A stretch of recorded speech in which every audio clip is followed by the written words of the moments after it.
That's right. Some of you guys are looking at your clock.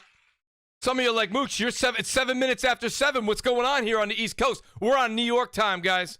We are on New York time. What a beautiful night it is. It really is. I was just talking to the panel before the show, and we do have a few others that are going to be joining us as the show goes on. It's so nice out right now. It's so beautiful here in New York. We don't get what the West Coast gets, you know? We get 3 good months, maybe even shorten it down to 2.5. 2.5 good months. Tonight's one of those nights. So everybody on the panel, I want to thank right up front. Everybody that's in the chat, I want to thank right up front for being here tonight, watching the show live. By the way, please hit that like button. Hit the subscribe button. Your name comes up in lights.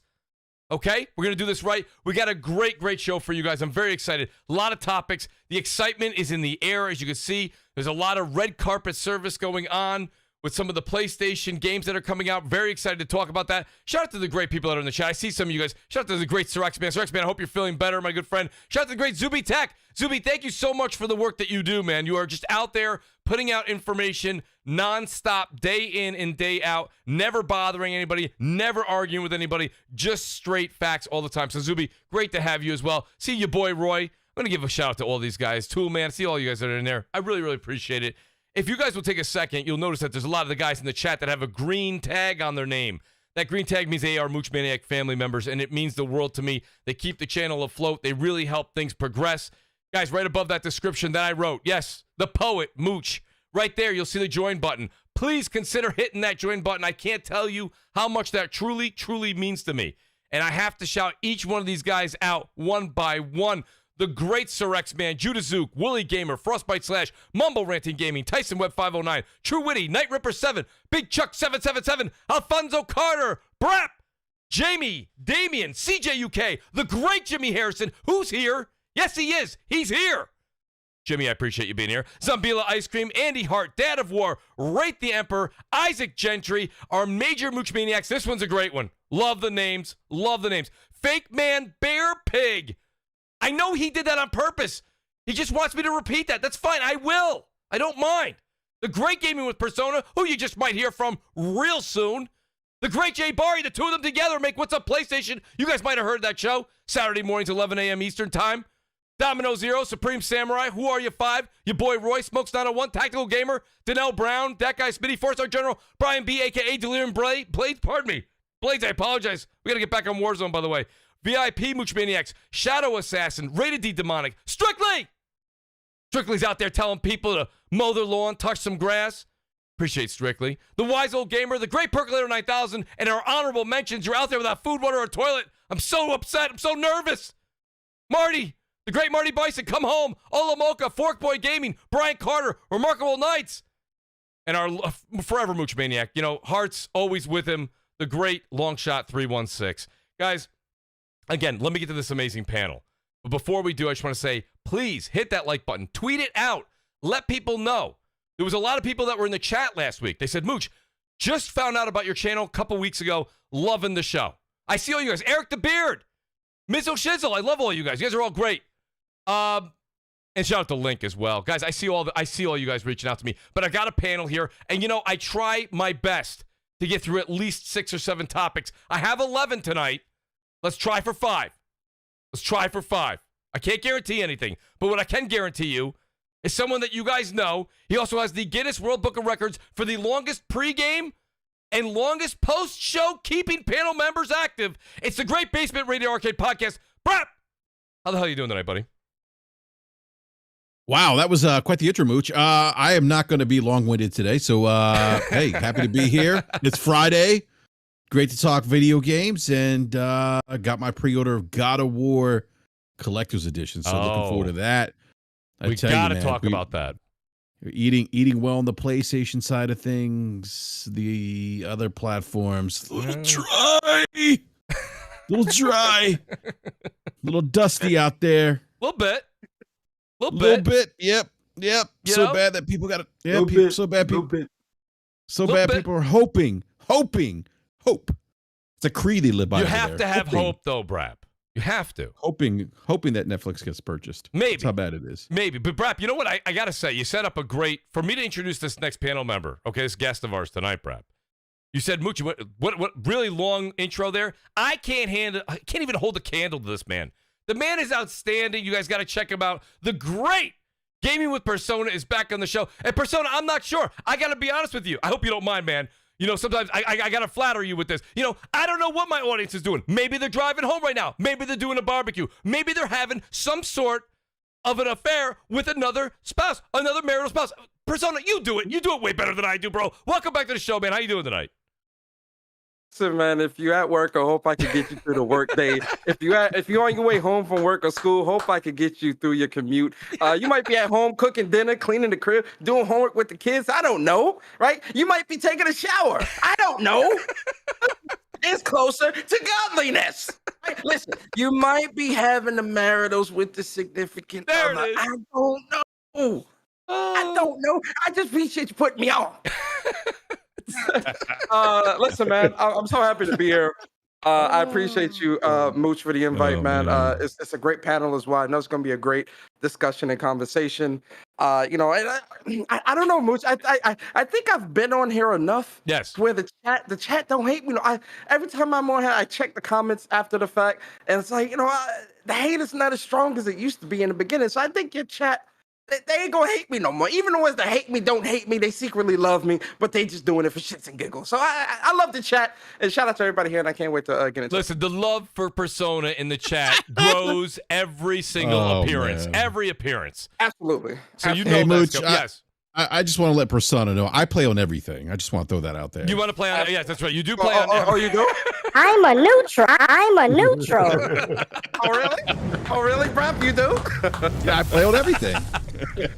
I love it, man. I absolutely love it. Shout out. Listen, you want to speak of people that love people. The man himself, the voice of reason, is here tonight. The great Eric Jackson. Eric, listen, there's a lot of topics we're going to talk about. We kind of said this a few weeks back. Okay, this is the summer months. We had the Xbox Bethesda showcase in June. We may have something coming from Sony either August or September. We don't know. But what do we do in between this time? It's what we do every summer. A lot of hot topics come up in the community. And I think some of them need to be poured a little water on and calm down a bit. And that's why the great Eric Jackson is back. Welcome back to CrossFire. It's been too long. And I'm just really excited that you're here tonight, buddy. How you doing? Oh, I'm good, man. As always, thank you for the invite. It has been way too long. I haven't been on with you since the showcase. That's right. Which we had interesting words for at the time. This is true. Stay awake at certain parts, but that's neither here nor there. Crap was the most entertaining part of that showcase. Yes, he was. Yeah, for 100%. 100%. Yes, he was. But no, man. Glad to be here tonight. Sorry I couldn't make it last week when I was supposed to be on, but this is what happens, man. Like when we let the universe know it wants to step in the way and do things, and we have to sneak around it sometimes, you know. I completely understand. It's just great to have you here, and I'm telling you, tonight's topics are hot enough that you may have to kind of maybe even calm me down a bit. You may have to say, Mooch, why don't you take a seat? Let me take the mic for a minute. So great to have you here tonight. But speaking of great to have him here tonight, you know, listen, here's what we do. We get a limousine. We let him take as many trips around the studio as he wants. He only likes green M&Ms. That's fine. It doesn't matter. Finally, the great Crap Gamer is here tonight. Crap, the audience was waiting for you. I was waiting for you. The whole world was waiting for you. It's good that you're here. Glad to have you, buddy. Yeah, good to be here. Yep, I'm back. So hopefully it's a good show. I didn't really look at the topics, but I'm sure they're good. It's the same topics. You know, Crap, it's like we were saying, between now and all the way to what, September? It's just opinions, right? We got to talk about opinions. Yeah, I guess so. Right? I mean, what else can you do? What else can you do? I've been trying to get a red phone that goes right to Phil or right to Jim, but I can't get one. So, I mean, that's a me problem. But listen, here's what I like to do. You guys know this. First of all, I'll read the 2 super chats because I thank you guys so much. It's very, very, very gracious. Hey, Mooch, real quick, I got a quick question for Crap. Crap, where did I find that Mountain Dew stuff? I went to my local store today. I asked for it. They looked at me like I was fucking crazy. Man, my wife found it. I'm not really sure. She just brought it home, man. She knows I like Baja Blast, right? So she was like, "Hey, try these," and I was like, "All right." And I saw them in the fridge when we were doing the show, and I was nervous because it was the first time on camera. And then I was just like, next thing you know, I had like 4 gone, and I was like, "Whoa!" Well, the guy's like, Mountain Dew doesn't make alcoholic beverages. I'm like, that's not true. Crap Gamer had them. He's like, who's Crap Gamer? They have them, man. They're real, and they actually taste pretty good. I can't find them. I can't find them.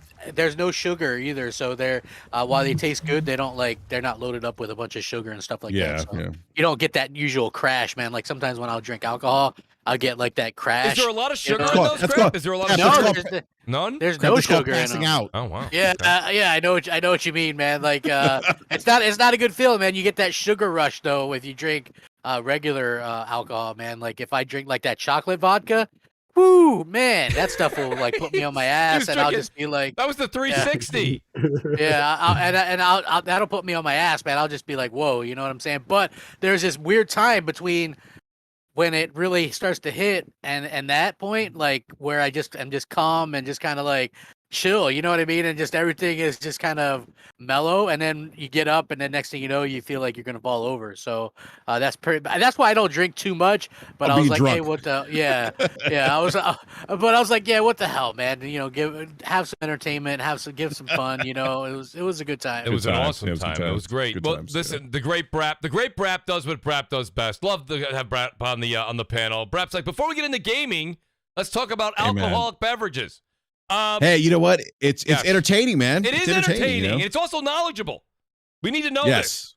The great Face 23. Shout out to Face. He says the super chat's working. It's a miracle. He says Sony finally finished the acquisitions of Bungie, and Haven Studios. Most likely they'll buy another studio or publisher this year. Well, Microsoft is still in transition of acquiring Activision Blizzard. Now, I have an idea on that. That doesn't really pertain to my first topic, but we can kind of talk about it for just a quick second. I do think that while Microsoft is going through this very big acquisition phase here with Activision Blizzard, they have to be careful on who they announce or who they're even interested in, because right now you've got an FTC investigation going on, which is rightfully so. It goes, I believe, Sony. FTC? The FTC. You know me? I mean, but my thing is this, though. I got to be honest with you. You guys got to hear me out. I think Microsoft's got to be careful. They can't just go out there and just say they're going to acquire this company, because then you're going to have the investigation kind of say, well, wait a minute. Are you trying to just rope in everybody? They want this big time, and they want it for multiple reasons. So I think Microsoft has to focus on this big conglomerate buy, and then I think you'll still see Microsoft go out and buy much smaller than an Activision, but other teams that are out there. That's my take on it. DC Gaming says, thank God it's Friday. Cheers for a good show with a great panel. Gaming is great. DC, I couldn't agree with you more. And shout out to the great Rate the Emperor, Mooch family member, pardon me. He says, just want to say hi to everybody. Hello. Rate, thanks for being here. The great Sir X says, I thought crap like Starbursts and Mayo. I think only one of those. Man, yeah, not together. Not together. Mind you. Yeah, not together, mind you. But But you know, crap, yeah, like, nowadays, I wouldn't be surprised if Starburst comes out with a mayonnaise version. You know, I don't know. Yeah. Why not? Everything's out there.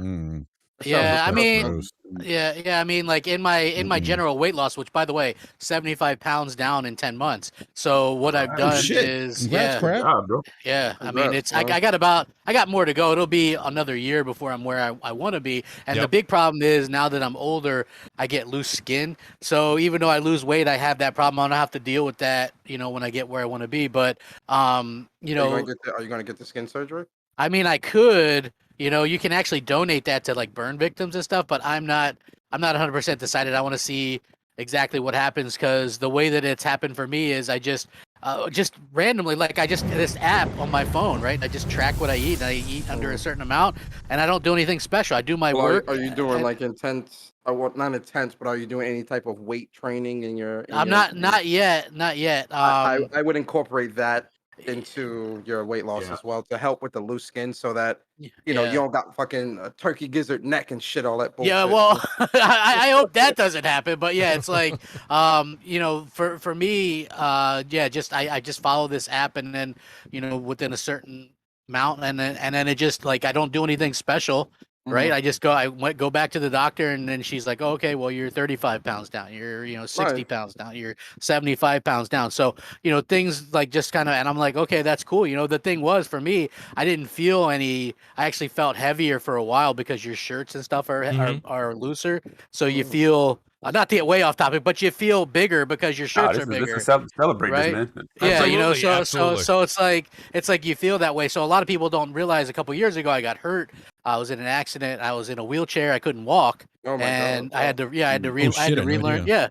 Yeah, Mooch knew. Oh, yeah. Like I was talking to Mooch, and Absolutely. while I'm in the hospital, I was like actually in a live-in rehab place, learning how to walk again. Mhm. Oh, shit. And then I got out, and then I got out the day before I got married, and then because what they had to do was they wouldn't release me unless I could show that I could walk upstairs, and if I could walk this hallway that was like about probably 75 yards, right? So I had a really cool physical therapist, and he knew I was a big Ray Lewis fan, right? So he was giving me all these Ray Lewis speeches and stuff, and like behind me the whole time I'm doing this hallway do on the the final dance? day. What time is it? Well, he didn't do the dance, but he like there's this There you great go. speech. There's this What great time is speech it? that Ray Lewis gives about if you're already in pain, you don't stop, you keep going forward because that's where greatness That's is right. and stuff. So he's behind me telling me all these Ray Lewis speeches and stuff, and I did it, man. I went up the stairs and down twice, and then And then you did the dance, crap.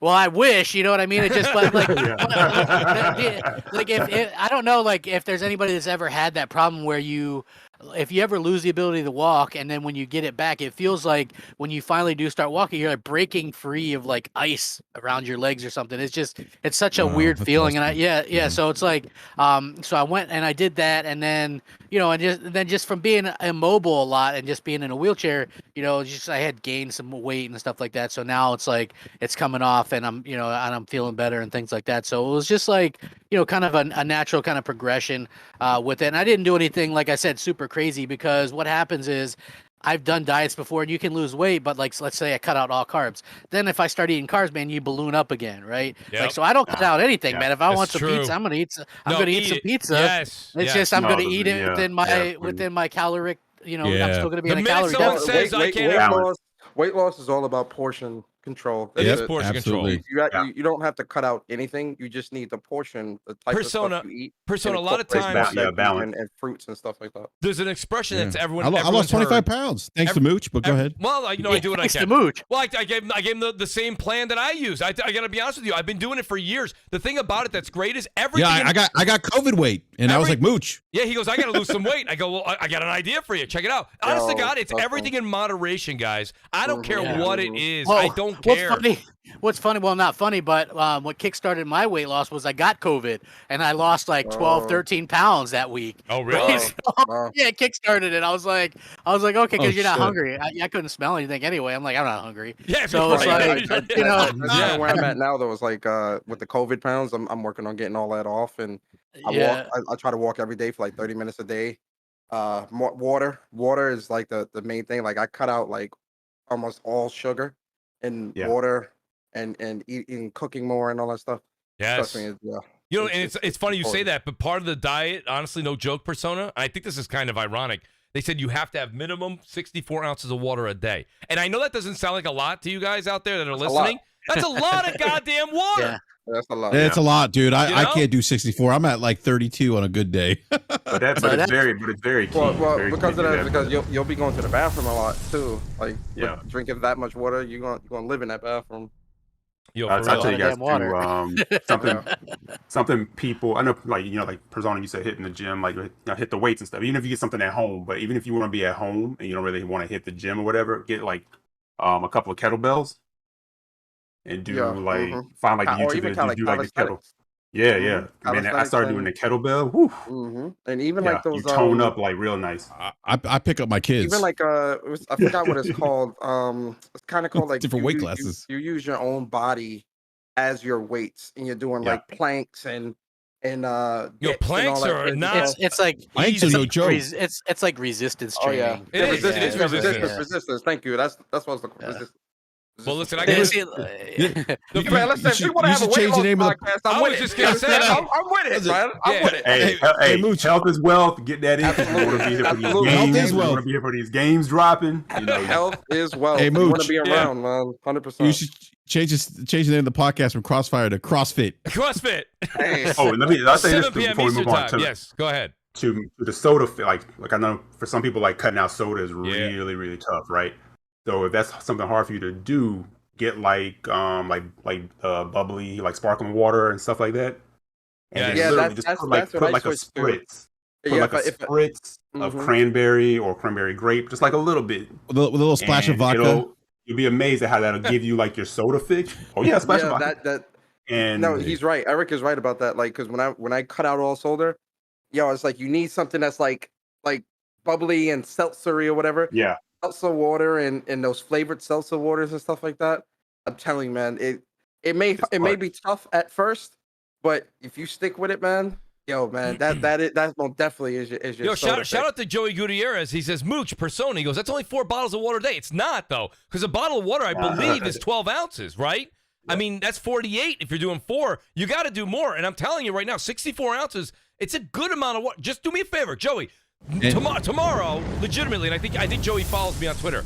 Like, legitimately, tomorrow, try drinking 64 ounces of water. When you get to that last cup of water, you're like, you feel like you're floating. I mean, it's just so much water. Yeah, it makes you so full you don't even want to eat either. That's what it is. I think that's really it. That part of it is good though, because it's actually good to drink like a big cup of water before a meal, because it suppresses a lot of that appetite of wanting to eat for that full feeling. And I live in Florida, man. It's hot. That makes you not want to eat. Right, like it's like it is. It's a different type of heat, man.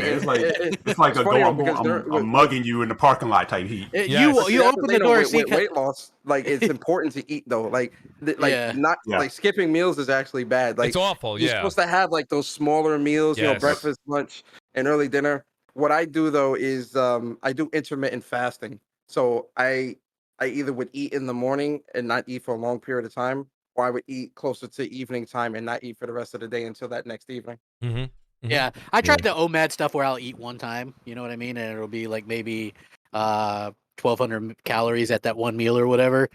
For a while there, when I first started, it was way too low. I was just like, well, I want to do it. So it was like I was trying to stay under 1,000. Mm-hmm. And then I was advised that, I'm 6'5", so it wasn't really, I felt like crap. I couldn't function. You can't do that crap. You can't be 6'5" on 1,000 calories.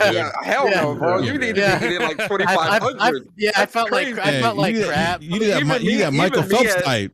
I was gonna say, even me at 6 feet, I still like get that like if you, especially if you're a big dude and stuff like that, man. You don't deprive yourself, man. Hell no. No. I know, man. Like, listen, man. Like, some days I'll be like, man, I really want some pizza and a lot of it. Then I won't eat anything that day, and I'll just eat the pizza, man. It'll be like, believe it or not, like I've done this before, and people go, oh man, and you lose weight like that? I'm like, yeah. Mm-hmm.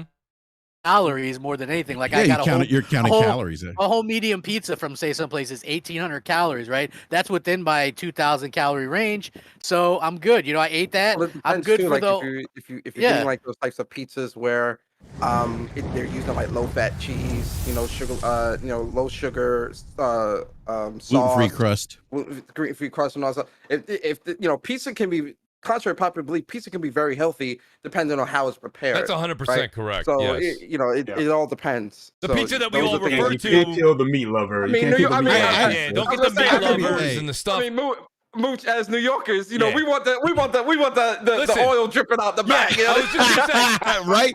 You want that? Remember that? Fold it up and see the oil drip. I can't remember that Ben Stiller movie. The box is disintegrating on me right now.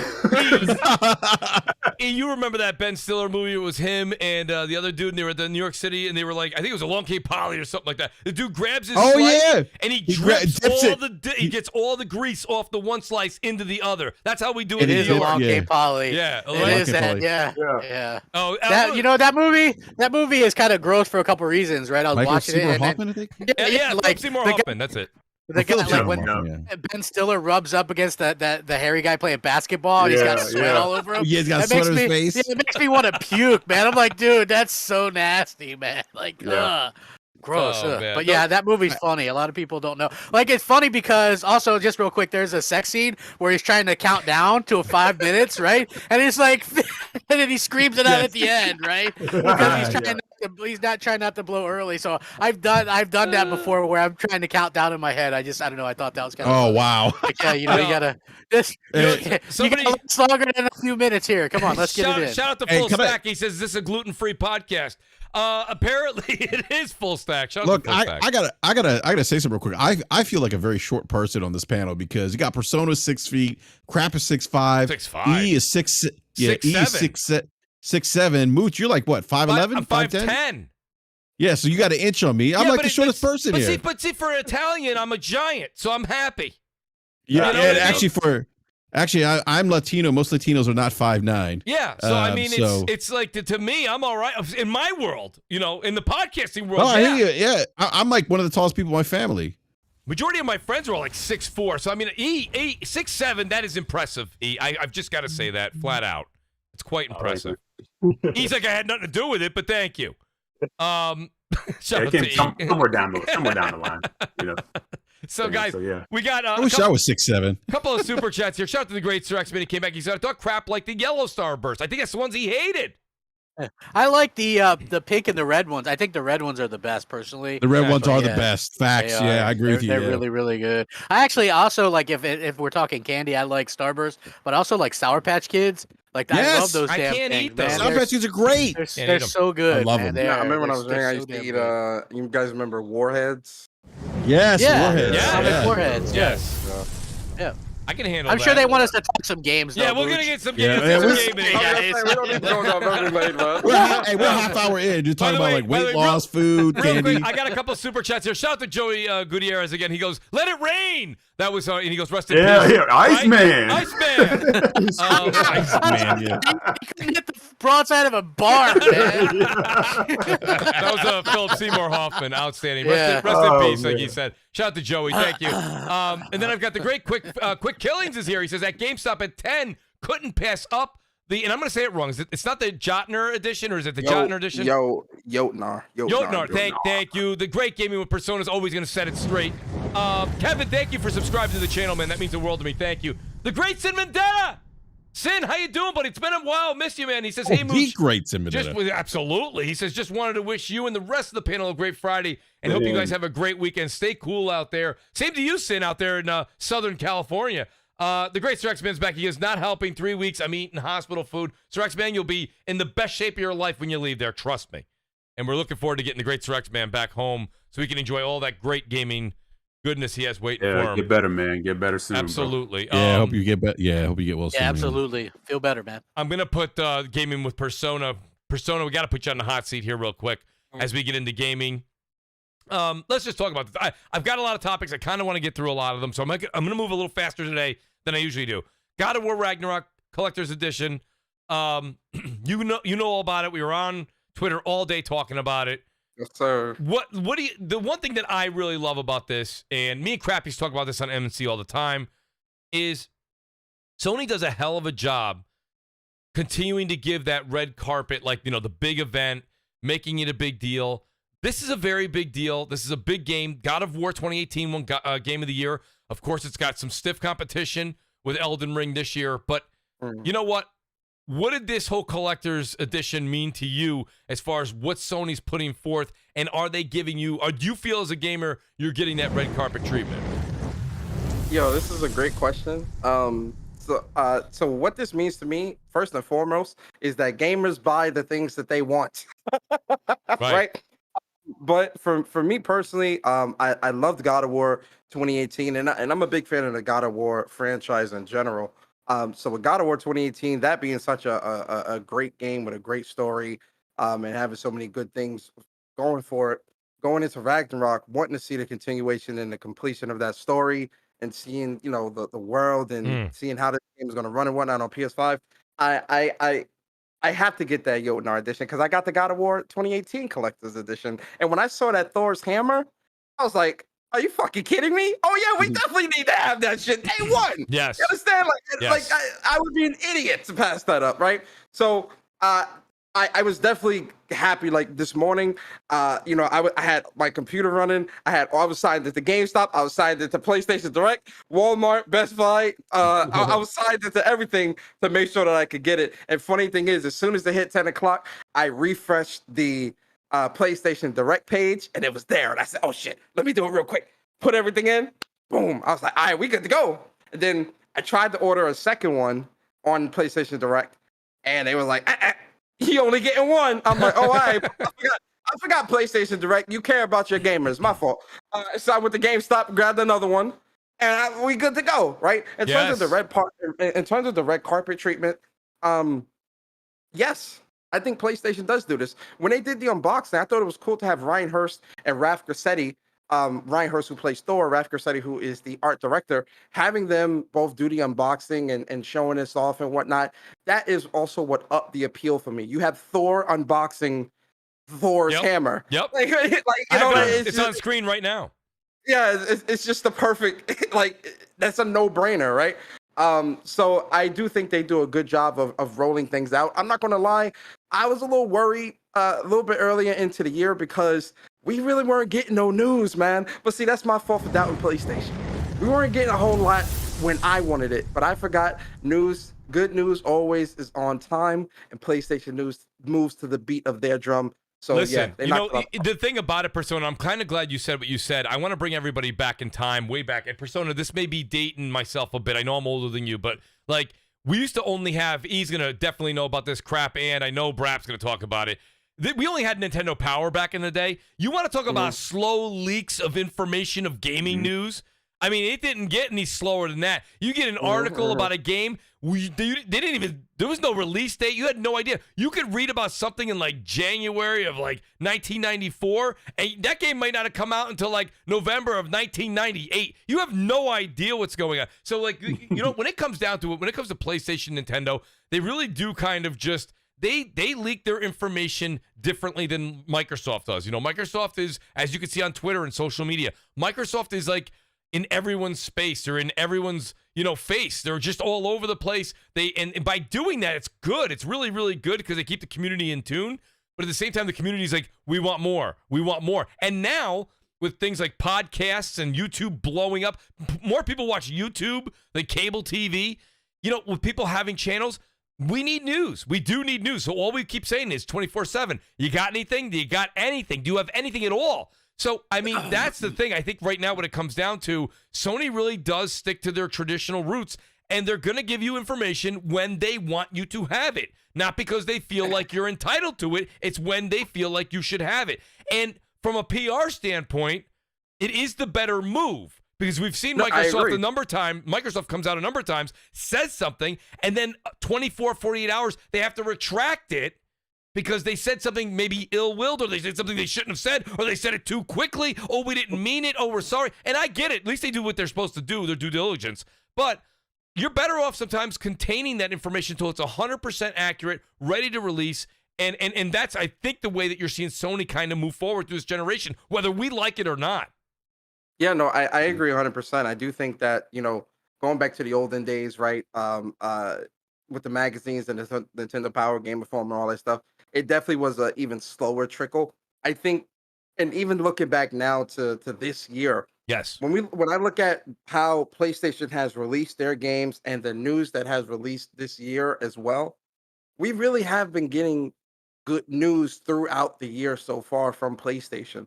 But I think for me personally, being the type of gamer that I am, especially loving God of War so much and wanting Ragnarok so much, I was the one that I was very impatient. Very impatient. I'm a very impatient person sometimes, especially when it comes to game, because it's like, yo, look, we need something now. You know, Summer Game Fest came and gone, nothing. You know, the what is it, the 5-year or the 20-year anniversary of God of War, which is back in April, nothing. Right? Which you would think that would be the perfect opportunity. Nothing. But it's not like we weren't getting no games, right? It wasn't like we weren't getting the news with PS Plus and the PSVR 2 news and the state of plays and everything else. But it's just God of War Ragnarok has that big of a appeal to so many gamers that is as big as that stuff is, and that stuff is large. Pause. Where's that Ragnarok news? I needs that. Yeah, I needs that. Everybody was itching. Yeah. Absolutely. So I mean, now Brap, I spoke to you earlier. I got to give credit to Brap and pardon me, Persona, can you please pronunciate the proper way to say the collectible?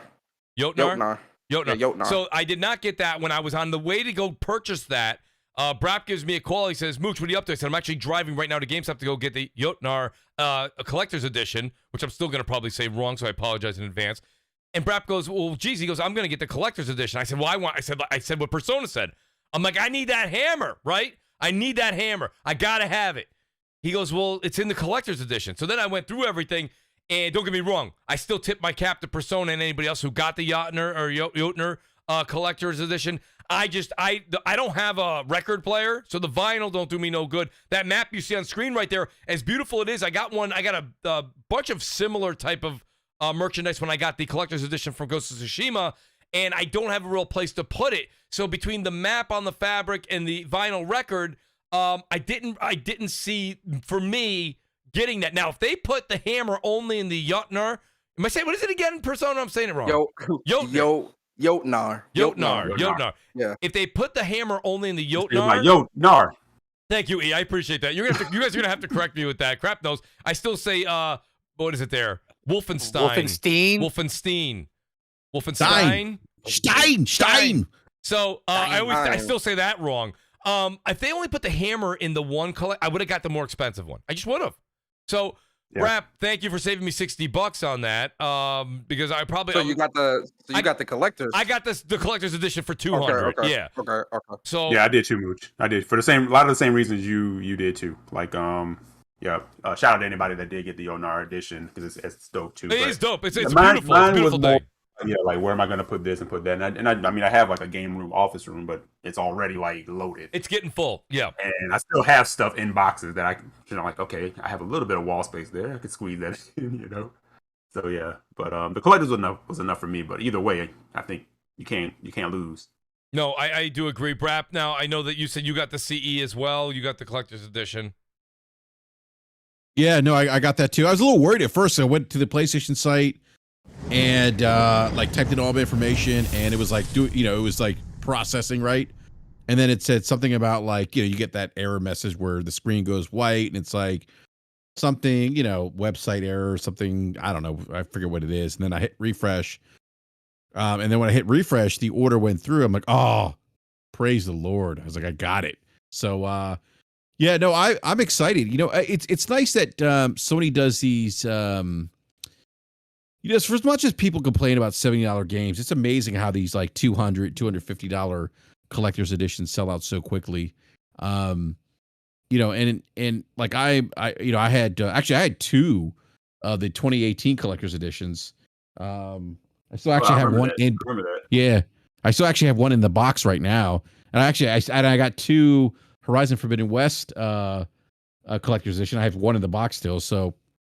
I didn't go two this time with God of War because, like he said, like I'm kind of running out of space with stuff, and so I got to be my real estate's a little like I might have to move the gaming room somewhere else. I guess I don't know, but no, I'm excited. Like this game is which is funny. Like we were talking about because the NPD numbers came out, and we were discussing the juggernaut that is Elden Ring.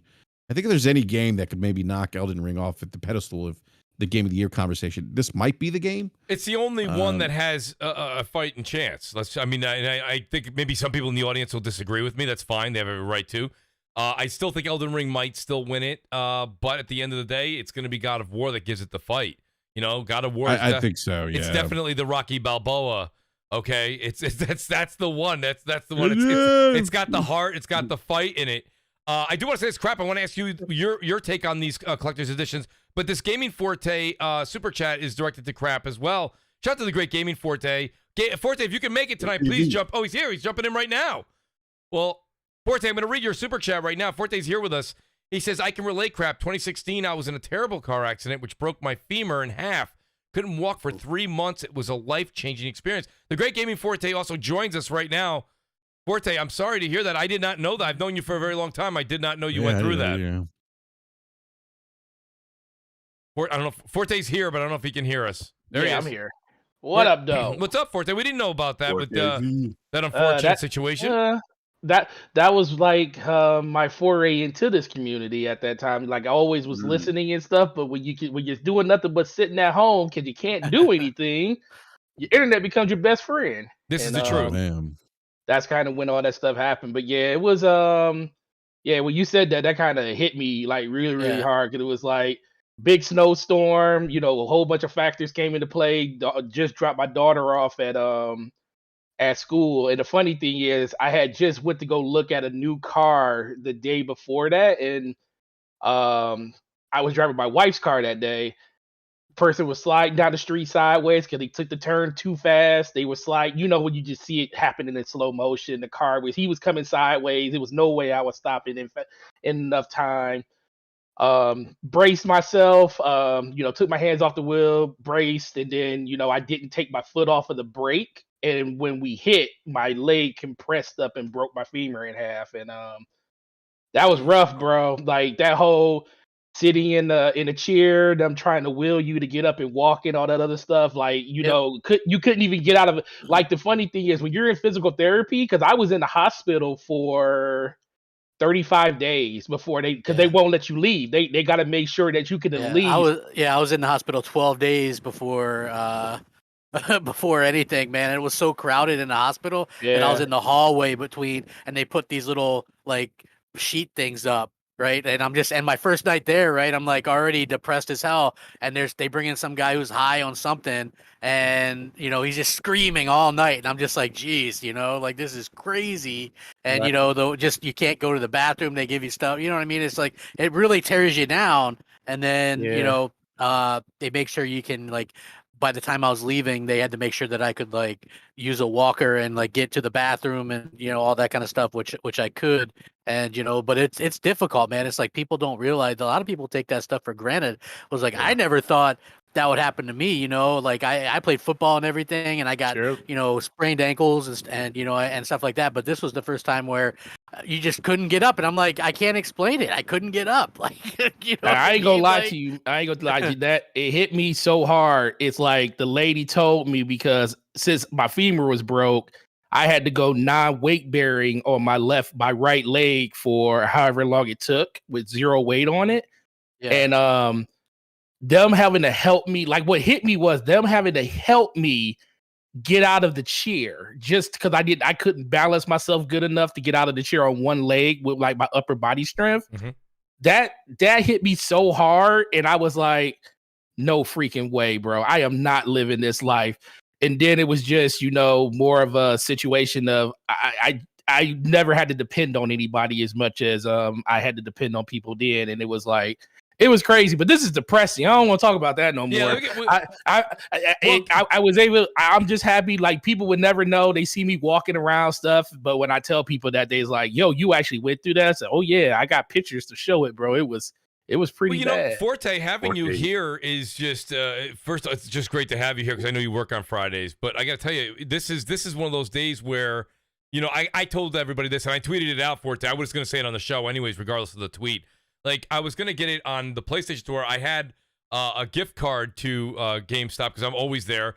And I said, no, I'm going to go over there and scoop it up. And honestly, it was the easiest transaction ever. People were like, oh, I don't know if I'm going to be able to get it. I saw people selling out quickly online.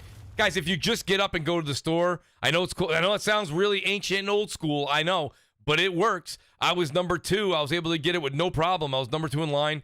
I got to be honest with you, Forte, how did you guys make out at your store with the sales today? Both editions. Did you get a large number? Because I did hear that you guys were, if I remember right, my buddy who's a manager around here, he said they didn't get a number per se, but oh no, it was company wide. That thing was right. They said it was a company number. Well, let me tell you. I'll tell you this much though. It's a large number because it was a large number and it still ran out. And it still ran out because the gentleman that's a manager. He goes, "We were told by corporate to just sell them. We've got them, sell them." And but again, that was early today. So Forte, what happened after I left there? What's going on? Was you guys already met maximum collector's capacity? editions? So collector's editions are still available as of when I left. The top end, I don't even want to pronounce it because Persona might kill me. But that version, the version that I pre-ordered, because screw that, I already got the collector's edition of 2018, so I had to get this one. I just had to go big or go home. Right. But yeah, that one ran out within 30 minutes. Wow. The big one ran out in 30 minutes. It's unbelievable. That's what she said.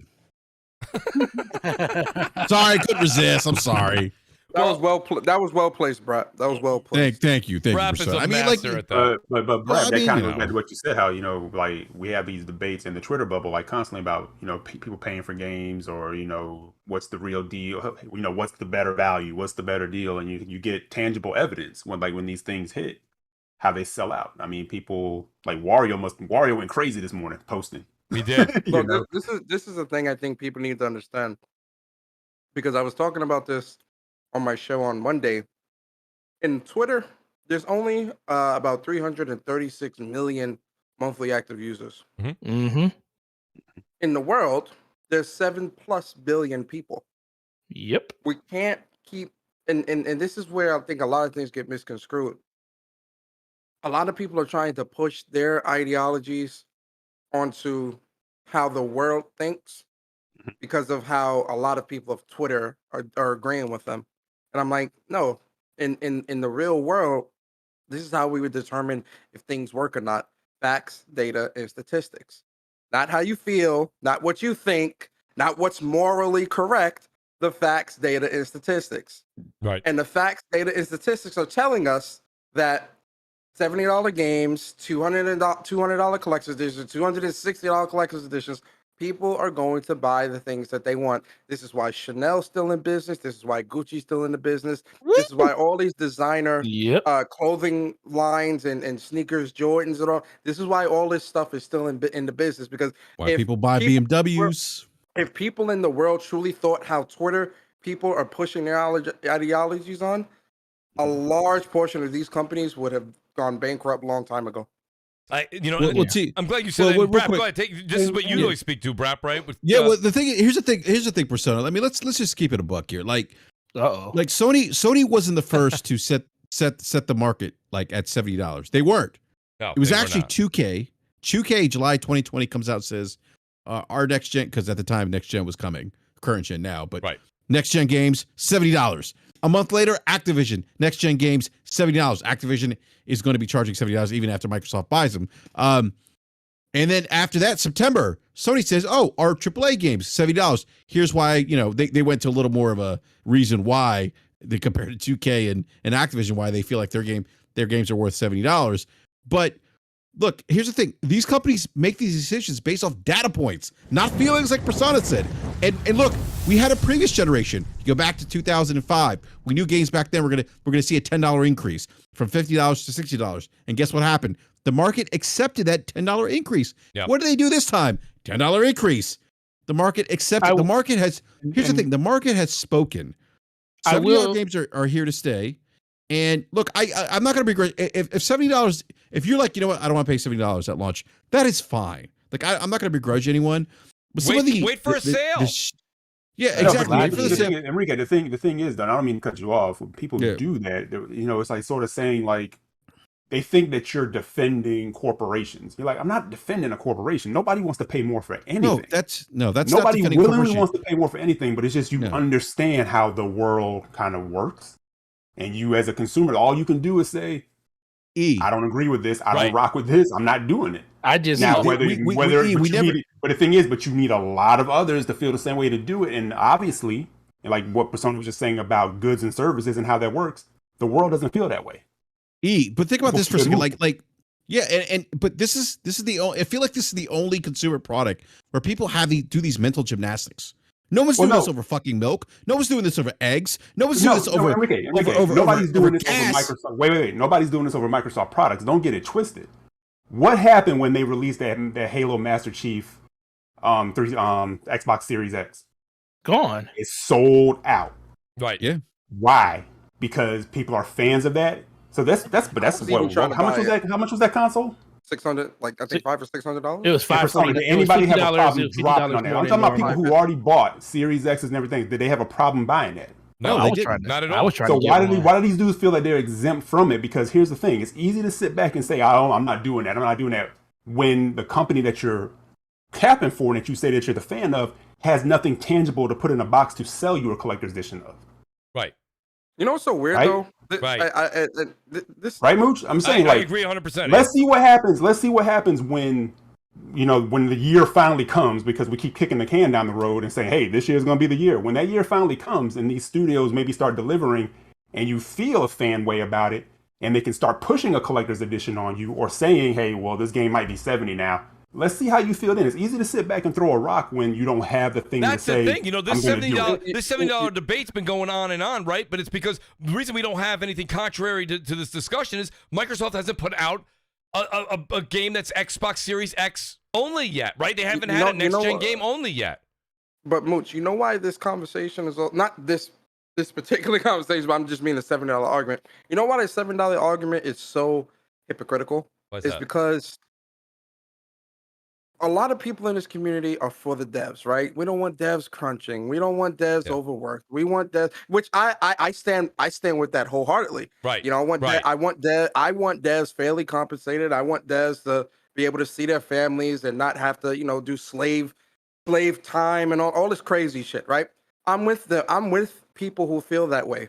But where it becomes hypocritical is when it's time, it's easy to say, yeah, I'm with you on this. Yeah, I'm for the depot. But when it's time to put up the monetary funds to back also those claims, because again, developers are putting their blood, sweat, and tears into creating this stuff. That's right. Now, if you want devs to be fairly compensated, if you want devs that, appreciate it and all this other bullshit, wouldn't you buy the products? Right. And listen, again, you don't have to buy it day one. You could wait for a sale, but you can't sit here and say that you're for the devs and you want devs to be fairly all this bullshit, and then turn around and say, oh, yeah, although I want devs to be fairly compensated and all this bullshit, I do not think their game is worth the asking price. Right. Because then people's excuses is always, oh, well, the devs aren't seeing any of that money. Businesses need money to run. Businesses need money to maintain themselves. If the money is coming in, the people who have a job can keep a job. Right. You understand? Right. Everything, contrary to popular belief, everything isn't going to you also remember. Hey, real quick, can I just interject? Because Persona brought up a great point. Like he said, if you want a job, businesses need to make money, right? How many of us right now are working for the same wage that we were working for 2 or 3, 4 years ago? Yeah. None of us are. I'm not. Right. You're right. No. You know why? I mean, but in order to get that raise, for you to make more money, for you to bring more money to the table for your household, where do you think that comes from? In order for that to happen, companies have to make more money. Yeah.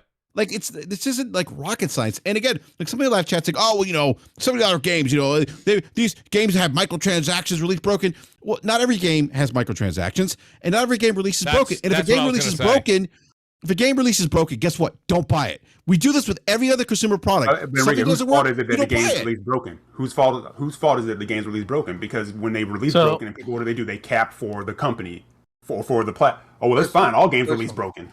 No, it's as simple as this, man. Where I'm at with this whole conversation now, because we've been having this conversation for like 2 years now. A minute, yeah. 2.5 years. Too long, where I'm at with this conversation like now is either buy the fucking game or don't, man. I don't give a fuck either way, because I'm buying the games that I want. I'm buying the games that I enjoy. Either buy it or don't. But constantly getting on Twitter and crying like a baby. Oh my god, PlayStation, you're so anti-consumer. You look foolish, because it's like every 3 months we're back here. Yeah. With the same shit. Well, it's funny. Games are going to be $70 moving forward. Either deal with it and continue to buy games or move forward. But think about Twitter. What are we doing all the time? Everybody, we all go out. I'm guilty of this too. We go out to dinner. Everyone takes a picture of that awesome plate we got in front of us when you're at a 5-star steak restaurant, right? Everyone puts that out there. That's a steak. That is a steak at a steakhouse. I know if you're with your better half and you got a bottle of wine, one entree each, one appetizer you split, and you split a dessert, you're at $250 with a bottle of wine. I spent $100 on a steak at St. Elmo's in Indianapolis, and that was probably worth every bite. I went twice that week. That was probably worth every bite. But my point is, Forte's just proving my point. We sit here and we do it with all these other products, and then we say a $70 game that you play for what? Well, anywhere from 30 to 100 hours? Well, this is what I'll say. And we talk about developers, we talk about how Call of Duty and how all of these other developers and publishers started this, and that's absolutely right. But the thing is, you got to kind of look at ourselves when it comes to this, because the market only bears what people are willing to put into it. And the market is spoken. This is the thing that happened. Like I always tell people, generations don't start until the main third-party games move forward and are only available on a new platform. We technically haven't even really started this generation yet, 100%, because there's still a lot. There's still a lot of across generational games and stuff with NBA, Madden, and Call of Duty, all those stuff still doing that. Still doing it. Still doing it. Once those games move over, that's when I feel like the generation starts. But once those games decide to be the first ones out the gate to give you a higher price point, everybody's going to start following suit. Now, Microsoft, like you said, Microsoft hasn't done it yet. Sooner or later, they will do it. PlayStation was just like, yo, we're not gonna leave any money on the table. No. And the biggest thing that I'm looking at is people like I spoke on a couple of games where I was like, I'm not buying this at $70. It's not that I don't want to buy the game. I just don't want to spend $70 for it. And I waited. It was like Returnal. I bought it when it was $40, and I'm happy. But I didn't wait for God of War. I'm not waiting for that game. I paid $259 for that collector's edition. So it ultimately comes down. Can I interrupt real quick? Can I interrupt real quick? Yeah, go ahead. Real quick. So Forte brings up an interesting point. This is the part that drives me crazy. I feel like people forget that consumers value things differently. Forte just said something that stood out to me. Forte's like, I don't want to pay $70 for a game, and so I'll wait for it to go on sale. But he'll pay $100 for a steak. And so what does that mean? Forte values things differently. Like consumers value things differently. Value is subjective. Yeah, I mean, and that steak literally only lasted 10 minutes. Yeah, and that steak. But see, that's a snowball effect though, because paying for that in the morning. playing for that steak might guarantee you some ass at the end of the night. You feel me? So you know? So you said it might be a long-term. That's what we call a long-term investment. Let's be honest. You feel me? I'm really feeling this shit. You know, you feel me? You taking a Peter Lucas? That's right. Oh wow. There might have been some little sauce behind that. Yes. The investment. Hey, Persona, maybe that's a problem. Maybe some of these dudes did, do $100 steaks. Take the ladies out for that. So I don't know, man. It's just. But that's my point, though. Like people value things differently, and people just need to understand that you can't stop people from spending their money. And once a company decides to break the bank and say we're going to go at this price point, if people support it, it's successful. Best believe that more people are going to follow suit with that. I'm gonna use this one example, and some people are probably going to love it, and some people are going to hate it. GameStop does bundles for all of their systems.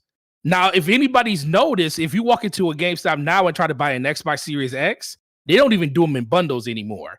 It's not because they don't sell them, because they do sell. They just don't sell as fast as they normally sold when they were doing them in bundles. So they took them all out of bundles, and now you could just buy it by itself. But guess what? PlayStation 5s, we got them coming tomorrow, and they're all still in bundles. And you know what? They haven't gotten to a point where they're saying that people aren't willing to pay that higher price to get the system that they want compared to what Xbox was. Xboxes was sitting in stores with a $700 bundle for like a couple of weeks, whereas PlayStation was still selling out in days.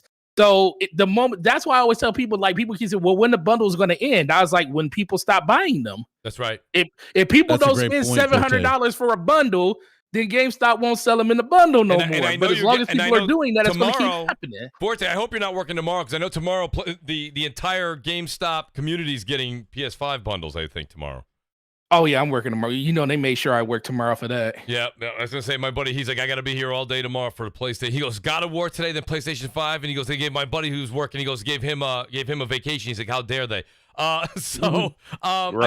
And I want to hear, I'm going to go in reverse order here real quick, because Wobzilla, shout out to Wobzilla in the chat, in the super chat, he says 70% of the top 10 selling games of the past 12 months are $70 titles, according to NPD today. 60% of the top 10 selling games on Xbox in 2022 are $70. So people really don't seem to be showing, as far as sales anyway, they don't seem to be showing that it's, and this goes back to what Persona said.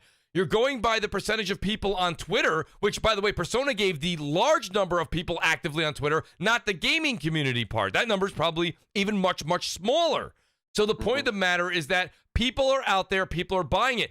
Seemingly, you're not seeing customers frustrated. You just heard two different examples from Forte. People are still willing to pay $700+ for bundles with games they don't even want them. Mooch, you know who's most frustrated about this stuff? Who's that? People who don't buy games. Mm-hmm. Or people who wait, or people who already wait for sale for games. Those are the people I see most frustrated, because, like I said, gamers are going to buy the shit that they want, right? You can't sit here and tell me that something like Zelda still being 60 right now, still selling. I'm sure Animal Crossing still being 60, still selling. The games are still selling. Gamers are going to buy the shit that they want. Yeah. Regardless of what the price is, because that is what they want. That's why scalpers still exist. If scalping wasn't such a lucrative thing, people wouldn't do it. That's true. why it's true. Because people are going to buy the games that they want. I said at the BRAP, I said I don't know why people are acting like this is such an exclusive argument to have at this point, in this generation, because it's the same conversation that was happening last generation. You still had the people that were $60. I'll wait for a sale. That's what I'm saying, and it's like it's there's nothing new. Exactly, and there's even games that come out at 70 where I'm just like, nah, I don't think that's worth 70 to me. I'll wait, and that's all it is. I'm not adding the developers or putting out a tweet. You put this at $70. You're ruining gaming. Gaming is going to a place that I cannot follow. I can't go there with man? you.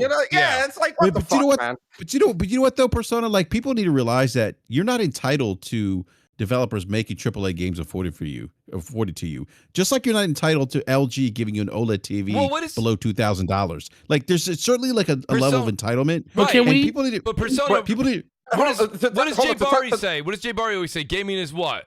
Gaming is a selfish hobby. It's a selfish hobby. No, Going back to Braps with the whole OLED thing. When I first bought my OLED C1, was in 2020 last year. It was $3,000. You know how much my C1? How much a 65 inch C1 going for now? Like $1,200. $1,200.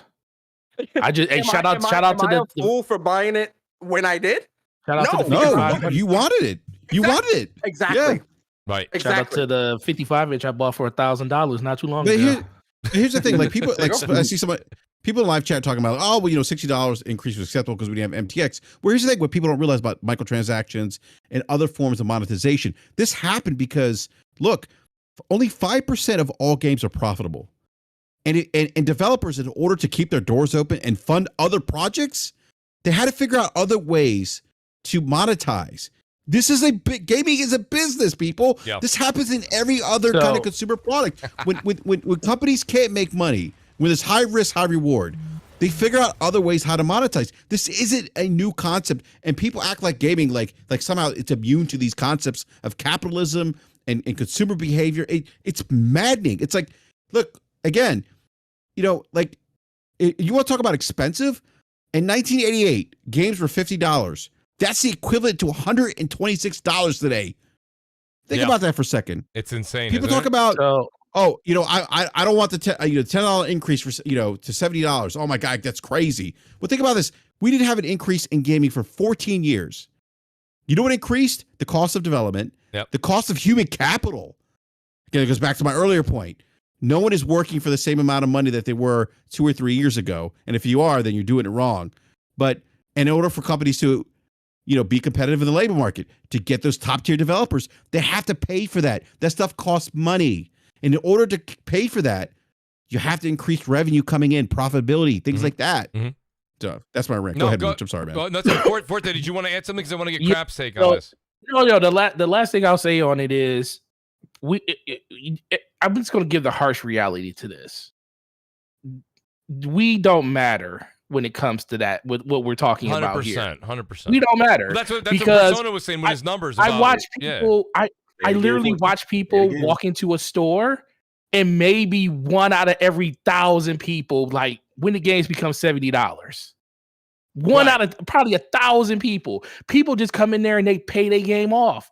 They probably don't even remember that the games were $60, because most people aren't really looking at the hobby as like, oh, how much is this hobby going to cost me to be into? Because everybody knows that gaming is a very expensive hobby, and if you're going to be a part of it, you got to come at it correctly and stuff. So I think people kind of look at the echo chamber, like Persona said, as up Twitter as one thing, but the world is viewed completely different. Like, we might have a voice with our friends and people in our community and say, you shouldn't do this and you shouldn't do that. No. But you are vastly outnumbered by the people that just walk into a store like Target, Walmart, Best Buy, Amazon, and they get their games right day and date for $70. Like, those, like, people don't care about spending money on games. They have to them, it's like disposable income. And I mean, I know it's a harsh reality to kind of think about, and I don't want to pay $70 for games, but I understand that I don't control that. the Think of it people like- that think of it buy like the this. games control that, and that's all that really matters to these companies. The market And- dictates and- the price. Yes. Exactly. Right. And I want to say one thing. Halo Craig is right. Like, we're talking about, like, from a U.S. standpoint, I definitely understand, like, people in other countries are paying a lot more and always They have. are. So Oh, we're like definitely Canada. talking- Canada's a yeah, good we're example. definitely talking Yeah. about this is a lot more of a U.S. problem in a lot of ways, Just- or a Twitter bubble problem. Yes. Think of your games But being put it it's- like this. Think of your games all being 10 cent for every dollar higher, like they are in Canada. Yeah. Every dollar, But- 10 cent higher. But no, Yeah, but and- this is a bubble thing, and like you said, Forte, like, I talk to people who are not in Twitter. And there's some of the better conversations that I have, like my cousins and friends who are not at all involved with the Twitter gaming community, any of that stuff. They just play their games, and the only thing they call and hit me up about is, hey, have you heard of this game? Is it good? Should I pick it up or whatever? Yep. I have not had one of them hit me up and say, what's going on with these $7 games? Yep.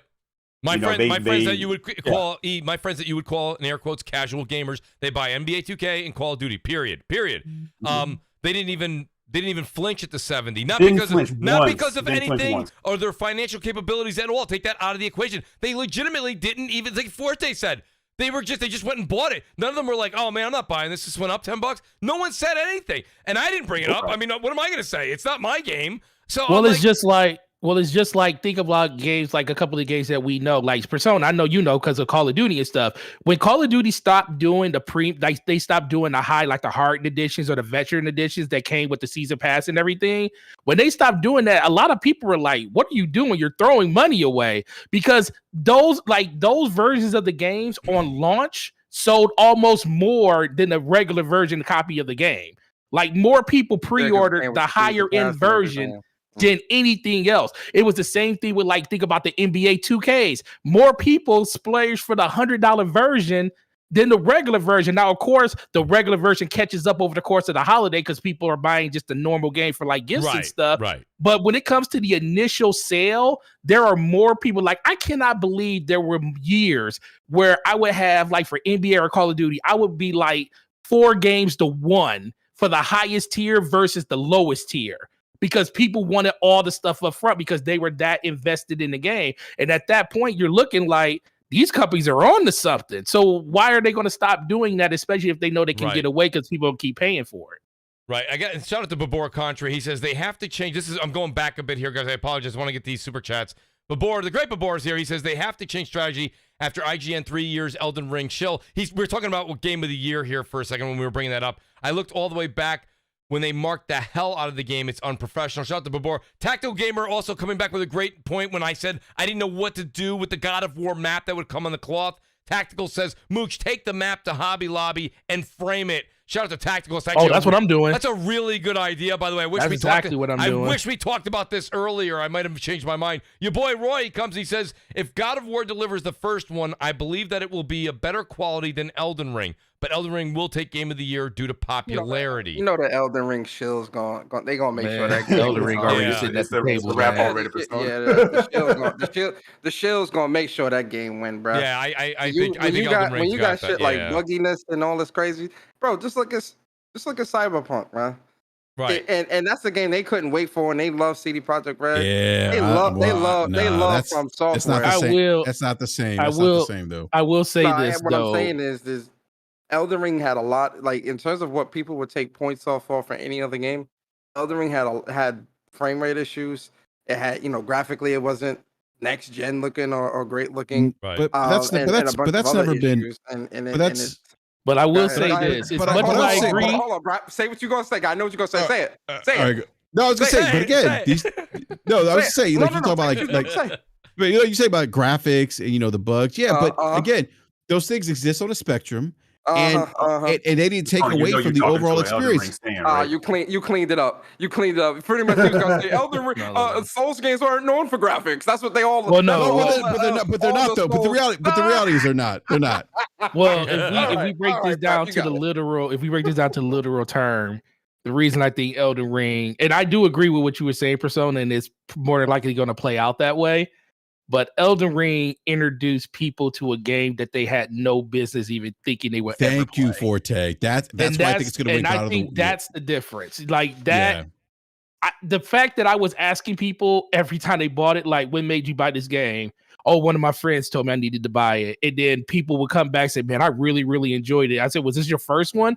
Yeah, that was my very first one, man. I'm looking for something else to do. And then they'll go try to play something like Demon Souls or something, and they get clapped, and they're like, yo, I can't play this. Yeah, let me get that Sekiro. I'm bringing it back. I'm bringing it back. I'm bringing it back. Well, I just think that Elden Ring did something to like kind of get people ingratiated with the genre that no other game, well, not that no other game has done before, but I agree.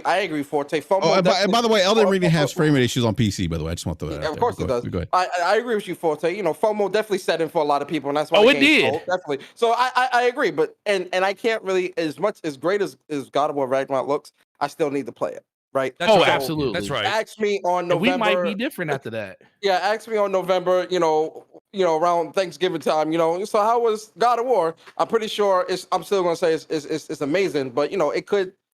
I think, especially with what Corey Barlog is saying, and the faith being put into Eric Williams, and the emphasis on more gameplay, bigger set pieces, and all this other stuff. And I'm sure they heard a lot of the criticisms about the first one, but the same troll. Although the trolls definitely were different in terms of their abilities.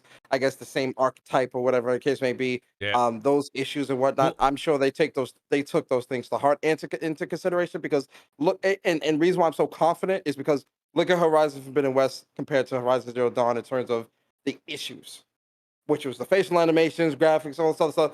It's miles better. Yes. The funny thing about God of War, you didn't even really think about you didn't even really think about the trolls as you were playing through the game.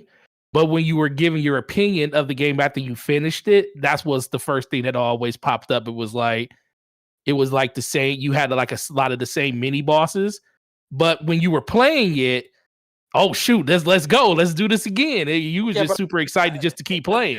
Although I agree with. Oh, go ahead, bro. No, I was gonna say something real quick. The God of War 2018 thing is kind of interesting because, much like Elden Ring, God of War 2018 just elevated that franchise to just a completely different level that most people didn't imagine was possible, right? Elden Ring's kind of done the same. Elden Ring's really done the same thing for the Souls games. It much like Breath of the Wild did for Zelda.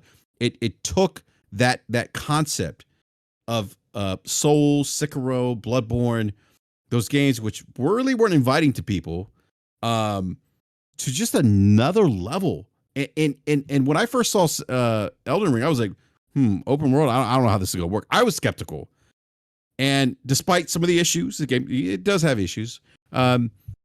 It was a really great game. Like they execute on this open world Souls game, which again, and I go back to God of War 2018. That's what God of War kind of did, right? And kind of creating this. I like where you're going with new that experience. I like where you're going with that, Brad. But really, when I talk to some of the hardcore Souls fans, and if the great Sin Vendetta is in the chat, Sin was on the stream with me on Twitch. He joined me in Discord. He was live on the air with me. He said basically, many people would say it was Dark Souls 4 in an open world, right? So exactly, yeah, right. Exactly. So, I would agree with that, yeah. But at the same time, some people will call that revolutionary. I think Forte made a good point that it opened up the spectrum to people that wouldn't touch a Souls game before. But realistically, you could still play like a Dark Souls 3 after you played Elden Ring, and I think you'd see a lot of the similarities still there. I went to, like, for an example, Brap, I went into an area in Elden Ring, and I was not prepared for it, and I got my ass kicked. And it had poison. Right. It had poison. I got my ass absolutely destroyed. Like, my point, so, it's like... Because every Souls game has poison, by the way. It definitely does. Always the constant pain in the ass area. Yeah, it's like, fuck, poison. You're like, the poison area. God. Yeah. Go ahead, Persona. What are you in the chat? Sauron Grant? He says, how can you say Elden Ring is being shilled when you are shilling for a game that has not been released yet? Didn't I not just sit here and say I still need to play God of War to see? Yeah. But I have faith that it's going to be. Persona. He came in after that. I have faith that it will be a good game, but we still need to play it to see. And Right. then I start talking about the criticisms of the first game and believing that the second game will improve upon itself compared on Horizon Forbidden West. Sauron Grant, are you okay? Yeah, Go ahead, Mooch. it's all selective hearing in the chat sometimes. It happens all the time. Shout out to Moneybag97. This is going to get Persona a little riled up. He says, God of War 30 FPS 4K? That's trash.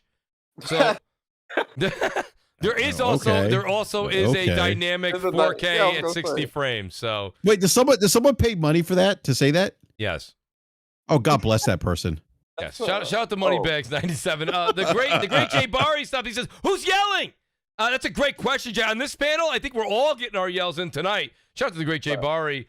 Babor comes back with a comment to Brap. He says, Brap, it's not up to 2022 quality, graphics, lore, gameplay, enemy AI, performance, world, motion capture, music, sound. Please tell me Horizon Forbidden West versus Elden Ring. Babor, look, those things. The great Babor. Again, yes. Yeah, but with the best name in anyhow. In chat. I do like his name. But look, again, these things name. exist on a spectrum. It's about the experience. Like I wasn't playing Elden Ring thinking, oh my God. Like I beat Horizon Forbidden West. It's a better looking game than Elden Ring. But I've definitely enjoyed Elden Ring more than I did Horizon Forbidden West. It's not just about graphics, sound. The music in Elden Ring is pretty damn good. So I don't know what you're talking about. The boss battles, like the music in those boss battles. And not the best music of boss battles for Souls games, but still pretty damn good. So look, these things are subjective, and like if Bobo feels like his game of the year needs to be graphics that make you blow your load and yell 5 minutes, then so be it. But not everyone feels that way. It's about the experience, the overall experience. Well, let me go. Exactly. So I want to ask Crap. What's funny is I want to get your take on I'm going to start back at the beginning and ask you both questions. When me and you were doing M&C, you constantly would say how you were into collector's editions and this and that and blah, blah, blah. And I personally, in all honesty, I was not into it. Now that I've kind of made a room, I never had a dedicated room. Having a dedicated room for gaming has changed things. So I will say, right? It does. It changes. Is this your cigar room, Mooch? Yes. I swear my velvet robe. Absolutely. So my point being is this, Crap. You used to be big into this. Are you still into collector's editions? Do you think that these editions that you saw that were put out for God of War, are they pretty cool in your eyes? Or you thought they were lackluster? They're great. The problem is I'm a thrifty gamer now, man. I can't afford all that. So I'll pick up a hobo edition when I see it. It's usually nothing good, but like sometimes GameStop will have Monster Truck Rally collector's edition for $20, and I'll pick that up. I mean, if it's something that I'm like that realistically, in God of War 2018 was my favorite game, but coming in November around the holidays, man, spending $250 on that is a tough sell right now. So I wanted to get it, but I couldn't pull the trigger on it. I was actually on the site. I had one in my cart, and I was like, I can't do it. It's called walk into a store, drop $25 on it, and it take $25 every 2 weeks and put it on it. And when it comes out, you have it. That's what it's called. I could have done that. I don't know. Just like, and I still collect them, right? Like, oddly enough, I got the Biomutant one and Ghost of Tsushima. I got that collector's edition. I really like this one, but it's just like, man, I don't know. It's just something, like I'm running out of space, to be honest with you. Like I've got my room with my gaming stuff, but I've also got like 8 totes with like giant plastic like bins full of gaming stuff, right? And collectibles that I don't even have any room for as it is. So Crap. By the way, I was just say, Crap, your gaming room is pretty stacked. By the way, like for those who didn't see the Microsoft, like it's like I was like, holy shit! Like you got a whole bookshelf of like games and the thing is I also have like, because I grew up in the 80s, you know what I mean. So I got like a funny story, just real quick, the sidetrack. So I have all my GI Joes, all my He-Man, all my I've got Thundercats figures, the stuff that I had as a kid. I still have that stuff, right? So and some of it I still collect. Like you can get like I like the Simpsons, so I have Simpsons figures that are still boxed, right? I got those like back in the day, and I got I like like my wife buys me Funko Pops, Teenage Mutant Ninja Turtles, right? Like those I got a ton of those. I got some of them just came out. There's this place called Super 7.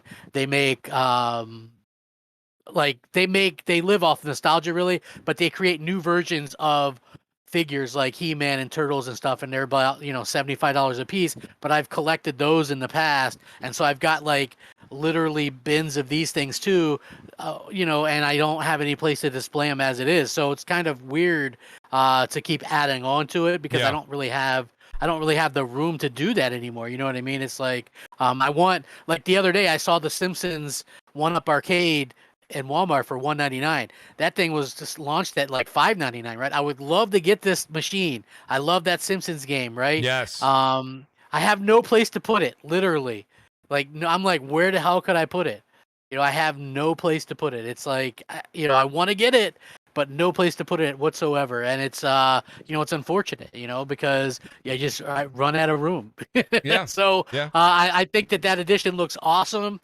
I even think it's reasonably priced. The one is what, $199? $199. That's what I got. That's reasonable because the game itself is $70 anyway.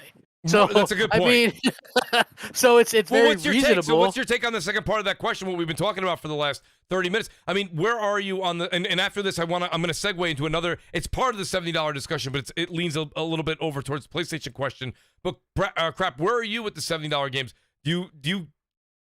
I mean, I'm not happy. I'm not happy, but it's like there's not really much I could do about it. To be honest with you, a lot of the time I would buy, like, even when games are 60, they would do something called a digital deluxe that was 70 anyway, right? So I would usually get that. So it's not really a huge deal for me. And then realizing, like, I follow a lot of nostalgia pages and stuff. Like, you ever see some of them, like Nintendo 64 games? I remember buying Jet Force Gemini on the Nintendo 64 was like $79 or something, right? Those cartridges were like $69, $59. They were expensive, right? It was so what, I like remember, 96, right? Crap. Yeah. Well, I think like, Jet Force Gemini was like 99, wasn't it? 1999 or something. But it was like it came out in 1999, but it was like a $70, $80 game. And it's just like I've always thought that video games were kind of a expensive hobby. I think more people can get into it now than ever, but I also think that by the way, I'm sorry, crap. $80 in 1999 is the equivalent of $142 today.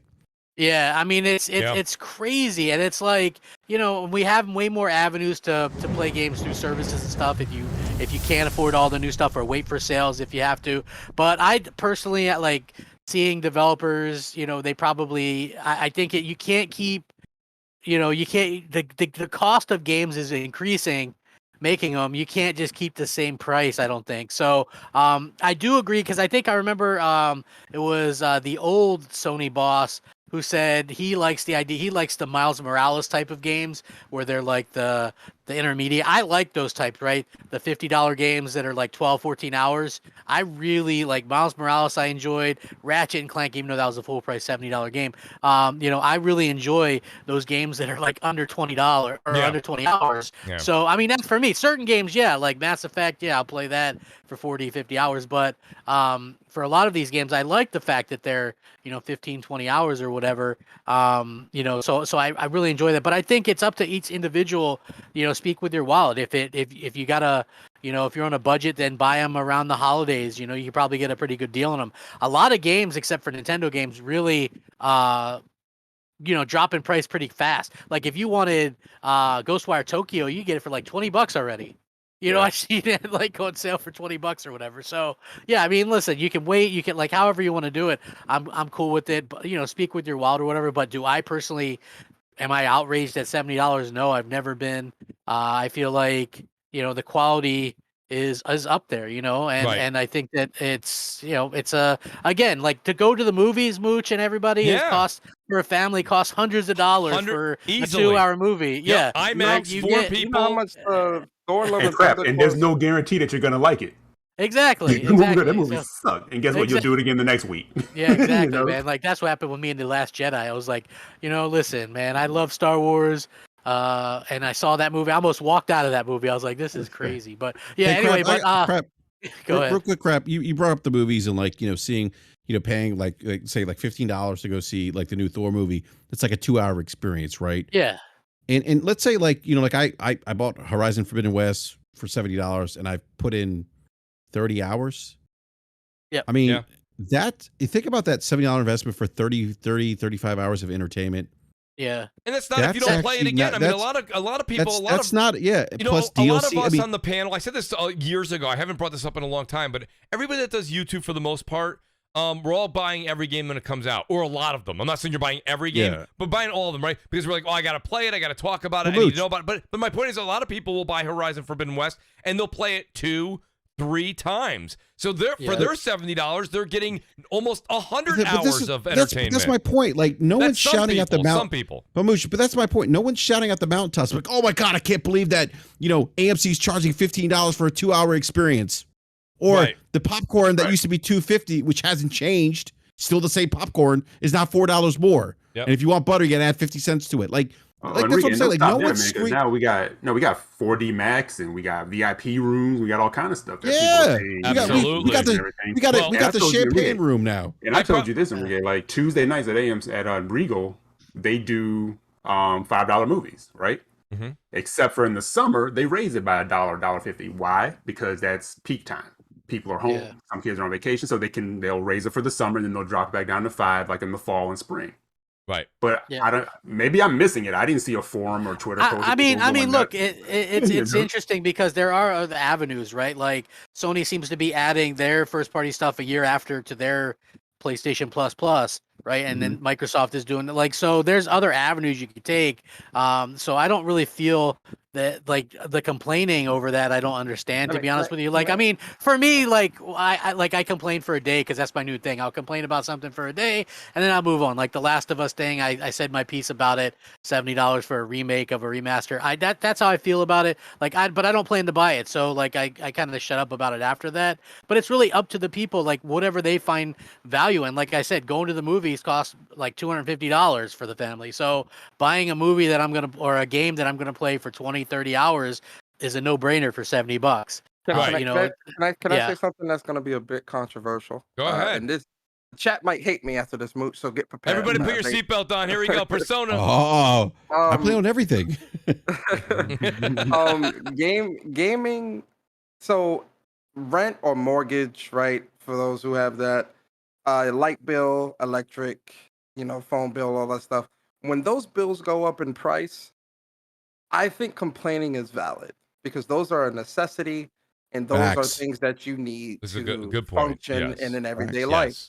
Food, shelter, facts. Yeah, games going up in price to keep up with the rate of inflation and all this other stuff. You don't need to be a gamer. You don't need to play games. You can find another hobby that fits your pockets. If you don't want to wait for a sale and you think $70 is anti-consumer or whatever, stop being a gamer. Go find another hobby. Go collect pins or I have multiple hobbies that I do. Like I collect pins and all that. Go find another hobby. Yeah, that's really how I'm looking at a lot of these people. If you go back years ago, that's what we used to say. We used to say gaming is an expensive hobby. So nothing's changed except for the $10 tag. So I don't really. Persona, but to further kind of expand on Persona's point, that's a great point. There is a level of entitlement, but I'll say this: if $70 isn't within your budgetary means, gaming has grown so much. We talked about games costing $50 in 1988. Crap talked about the game being 70 and 90 or 80 in 1999. Gaming is so big now that there are multiple entry points in the industry that satisfy any consumer budget or any consumer, right? We didn't have that option back in the days. It was either $50 or you weren't gaming. And so the reality is there's a harsh reality here for people. There are some people that are going to be priced out, but there are other options out there for you. There's subscription services. There's, smaller AA indie type games. Like anything else in life, there are tiers to products. Gaming is not immune to that. Right. So at some point, some consumers are going to have a tough decision to make. Am I going to spend $70? I'm going to wait for a sale, or am I being priced out? And if I am, maybe I have to explore some other options. We do this with any other consumer product. We do this all the time when people buy cars. You know what? That BMW X7, I don't know. So I'm going to go with the X5, right? People do this all the time. Gaming's no different. Yeah. No, good point. Man, Well, The funny thing is that's really where my mentality is with all this bullshit, man. Because I'm just like, yo, man. Gaming, I mean, I remember back when I was, when growing up, man, when, we ain't have, I ain't grow up with a silver spoon in my mouth. I would beat games and sell off some of them to be able to get another one, or I had to save my allowance. Fuck out of here. Fuck out of here, man. Either you with the program or you not. Either you wait for a sale, you buy it day one, or you find another hobby. That's really where I'm looking at this moving forward. There is It's only no in one. between. Yeah, it's only one company I probably won't scoff at for $70 games is Nintendo because they never drop their prices anyway, so they make all their money over the course of 4 or 5 years. It's true though. What is it there? Breath of the Wild is it still 50, 60 bucks? It's 60 again now. And I had somebody recently spend 64. And they certainly did with a smile, by the way, with a smile. Yeah, sure did. So Persona, since we're on this hot topic, it's 8:37 here in New York, and we started a little late, so we're gonna go a little after 9, but not much. But hear me out, guys. I want to start doing some speed run. I gotta ask you, since we're on this topic, and I don't spend too much time on it, real quick. Start with Persona. What's your take on the whole developer response to The Last of Us Part 1 being a cash grab in air quotes? What's your take on that? Myself personally, I of course have purchased the Firefly edition. That was $100. Oh, you got it? Oh man! Oh yeah, man. I'm jealous. I'm jealous. I couldn't get the Firefly. I got my whole wall behind me. Next time I stream on Twitch, you guys will see it. I have a whole wall behind me dedicated to The Last of Us. So how can I not? It's my favorite game. But what do you think when you hear people say cash grab? I get upset a little bit because there definitely was nobody putting a gun to my head when I made the purchase. Listen, man. Looking at what The Last of Us Part 1 remake is how it's looking, built from the ground up for PS5. From what I'm seeing, it's a day one, man. And I know people, Persona, you're a PlayStation fanboy. Of course you're gonna be okay with it. Listen, I'm being honest, man. Like, I'm looking at it and I'm like, yo, this looks amazing. I can't wait to play this. Facts. This is a day one for me personally. So, and I love The Last of Us Part 1. I know a lot of people saying it's too soon or whatever, but with The Last of Us Remaster, that came out literally 6 months to maybe even a year after it initially launched. And that was because we were in between generations. And so PlayStation said, let's remaster this, get that 60 frames out, because a lot of people were buying PS4s over PS3s. And, you want to cash out on that. Yep. Hey, man, I can't be mad at it. Looking at this, rebuilding it from the ground up so that especially with The Last of Us 2 gameplay and all of it being on the one now, like all of it, you having a complete experience now. Like, it's not going to be too different if you would go from Last of Us 1 to Last of Us 2 in terms of wanting to play through the whole series. I'm with it, man. I don't see a huge issue with it, but if someone does, wait for it. Shout out to Chris713. Says, you fools bought the same game 3 times. Chris, I answer that proudly. Bruh, you know how what I many mean? people are still buying GTA 5? Yeah, GTA 5 is I always go to Skyrim Persona. Like, how many times like Skyrim keeps showing up and people go, oh yeah, I'm gonna do it. Eric, GTA 5 came out when I was in college. 2012. Bro, I was in college in 2012. What? Right. I'm a grown ass man with a career. Like, what the fuck? It's still out. Yeah, bro. It's still re-releasing. It's still re-releasing. Yeah. Come on, man. That's Persona. Some people have babies at that point, and their kids are like going to middle school. Exactly, bro. Skyrim is the same way. GTA 5. They just released Skyrim Anniversary Edition, like 2 months ago or something like that. Right. Yeah. I mean, listen, Skyrim man. Anniversary Edition, Halo Master Chief Collection we all bought when everybody already owned Halo 1, 2, and 3. It is what it is. Hey, and Mooch, let's keep it a buck. If we're doing it on the conversations on the bubble, how many people were getting hyped because there could possibly be a Marcus Phoenix collection? Yeah, Marcus Phoenix. Everybody was talking about that. And I gotta be honest, listen, let's keep it, like you say, let's keep it a bucky. I was gonna buy that. Yeah, same. I was gonna buy that. So I mean, dude, everybody has like that one. Everybody has that franchise, that game that just means that much to. And people can front and say that they don't, but they do.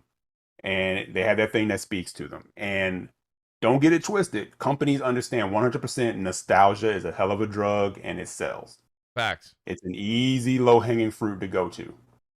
But why are we not seeing the same type of outrage for Resident Evil 4? How many times that game has re-released? Oh, you know why, Persona? Because it's about console wars, man. Yeah, of course I know why. Right. Crazy. It's crazy, isn't it? But it's not stopping it from happening, is it? Oh, of course. Yo, shout out to and I guarantee you, Resident Evil 4 is. I'm going to pre-order it and pick it up and play it. Hell yeah, same. It's going to sell. Exactly, it's going to sell. I'm buying Resident Evil 4 in March. Absolutely, 100%. It's a different experience. Do you guys see the clips that Naughty Dog's putting out right now? They put like 1 or 2 clips out. I've played The Last of Us 100 times already. I platinumed it on the PS4. Listen. You don't understand. Like, I can't wait to play it again. I don't even understand what the hell. I can't wait to play that game again. And it's crazy because I love it so much. But you've got shout out to Face 23. He's reimbursing exactly what everyone just said. He said, how many times did they re-release GTA 5, Skyrim, Resident Evil 4, Halo Collection, Uncharted Collection? It's out there, guys. This is what happens. But the diehards love it. Can I just say something? Like it's so funny. Like Persona brought Resident Evil because that's so true. Resident Evil is probably the biggest offender, if you will, of that. It's true. Of this, yeah. And no one talks about it. They and don't. Look, let's just look. Everyone in the live chat who's speaking out against this and be, oh my god, I can't believe they're doing this. Look, it's console wars. Like it just is. And if it's not for you, guess what? You're not the intended target audience. You're not. The Naughty Dog's going after guys like me, Mooch, people that want to play this game. There's this also coincides with the HBO series that's coming out. So like Eric said, nostalgia really is a hell of a drug. I mean, Absolutely. look, Enrique, look, like people may not want to hear this and they may think it sounds fanboyish, and it's not what it is. It's just there's just something about The Last of Us that makes people go nuts. Well, he's right. He's right. It's something about because well, everybody keeps saying that they're timing this with the Last of Us on HBO. Isn't The Last of Us on HBO coming out next year? Early 2023. Yeah, they said it's supposed to be like early 2023. So maybe I'm wrong, and maybe if you guys feel differently, that's fine. Sound off in the comments or the chat here. But how does that correlate with September of this year? That's quite a gap. Well, I think giving people enough time to play the game and put time into it, Okay, I'm just saying that everybody that says it though is making it sound like they're releasing within 2 weeks of each other. They're like, well, perfect timing, right? With The Last of Us, the HBO special, it's like 6 months after. But I think it's definitely part of that because you're gonna have people that are gonna go back. Part now of this it, game's sure, but it's not the only. And the reality is this game. It is one of those games that is iconic in the PlayStation library. And again, PlayStation knows people are going to go out and buy this game. I have played the original PlayStation 3 version. Brad. I played the remaster. I'm going to buy this again because I want to experience this game again. And go ahead. So no, I have to. No, in this question, I'm gonna pose it to every one of you guys real quick. So shout out to Viceroy in the chat. And if I'm saying it wrong, I apologize. He says, "Does the panel disagree that it's a cash grab?" I'll answer first. I don't. Oh my God. I don't think it's a cash grab because I am electing to buy something that I absolutely love to have.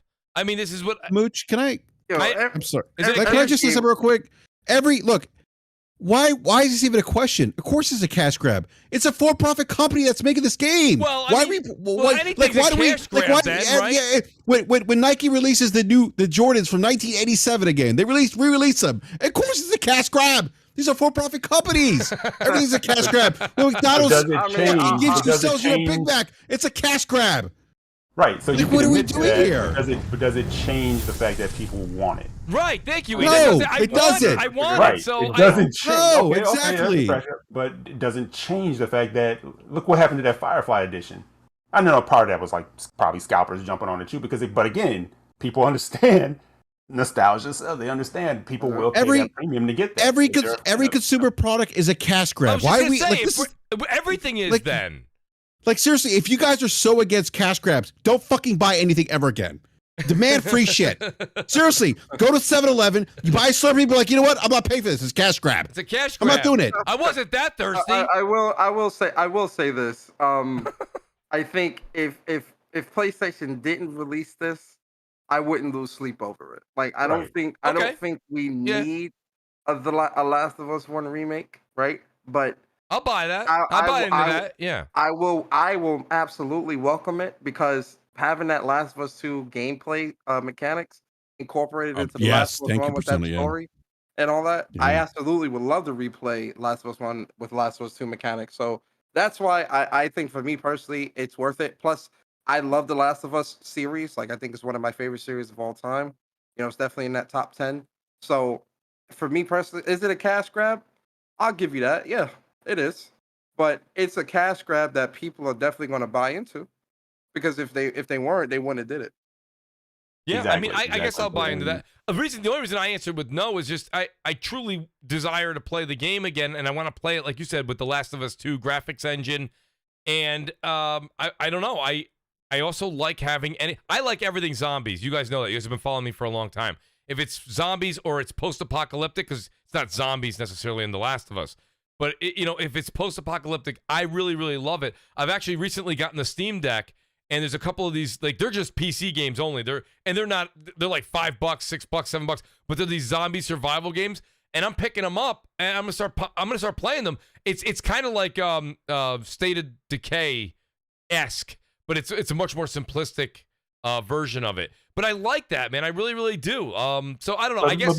But Mooch, why do people not ask this question when it comes to like newer games? Like no one. I mean, people may talk about it and laugh and joke, but no one says this. Cash grab is all over something like Fortnite. Like anytime they put a licensed character in there because they know that's going to speak to people. They're like, that's a cash I'm grab. back because but I wanted the Darth Vader skin. Something being a cash grab. Why does that make it wrong? It's like when people like kind of say, that's like, what I don't get. Well, you know what it is too though. Like, you know why? Like, I'm really starting to think about it, and this is kind of probably splitting hairs or semantics, but I'm thinking about the word cash grab, right? Yeah. And when I think cash grab, I think minimal effort. But trying to still get a profit. Thank you. That's a great point. That's the That's a great feeling point. I was trying to put. Yes. When I think cash grab, when I think cash grab, I'm not looking at The Last of Us remake and saying, oh, even though people are trying to put that thing on it, and even though I feel like if they never release it, but that's what I'm saying. Like when I think cash grab, I'm like, they're remaking this game from the ground up for Nintendo. the PS5. Persona. It's a cash grab, man. We're gonna say that. The Last of Us 2 gameplay mechanics. They're incorporating, enhancing the exploration and effects and all this other shit. I don't know, man. That doesn't scream cash grab to me, man. I really do think they're putting effort into this, man. So well, the developers, I don't think it's you know what an example of cash grab could be? It's like that GTA collection. Right. Well, yeah. Oh, yeah. You know what I'm saying? Absolutely. Something like that. Absolutely. Those 3 games should have, especially San Andreas. The fact that they didn't remake San Andreas, that was a huge missed opportunity. Do you understand how well that game would have sold? Yes. It would have sold as well as GTA 5 if they remade San Andreas. Are you? If they went and redid GTA 3 and GTA 5's engine, that would have been. You know what's a cash grab, Mooch? What? You know what's a cash grab, Mooch? Charge you $500 on the promise of 12 teraflops, and this thing eats monsters for breakfast, and not having a single game that shows you why this thing is 12 teraflops. People may get mad at you saying that.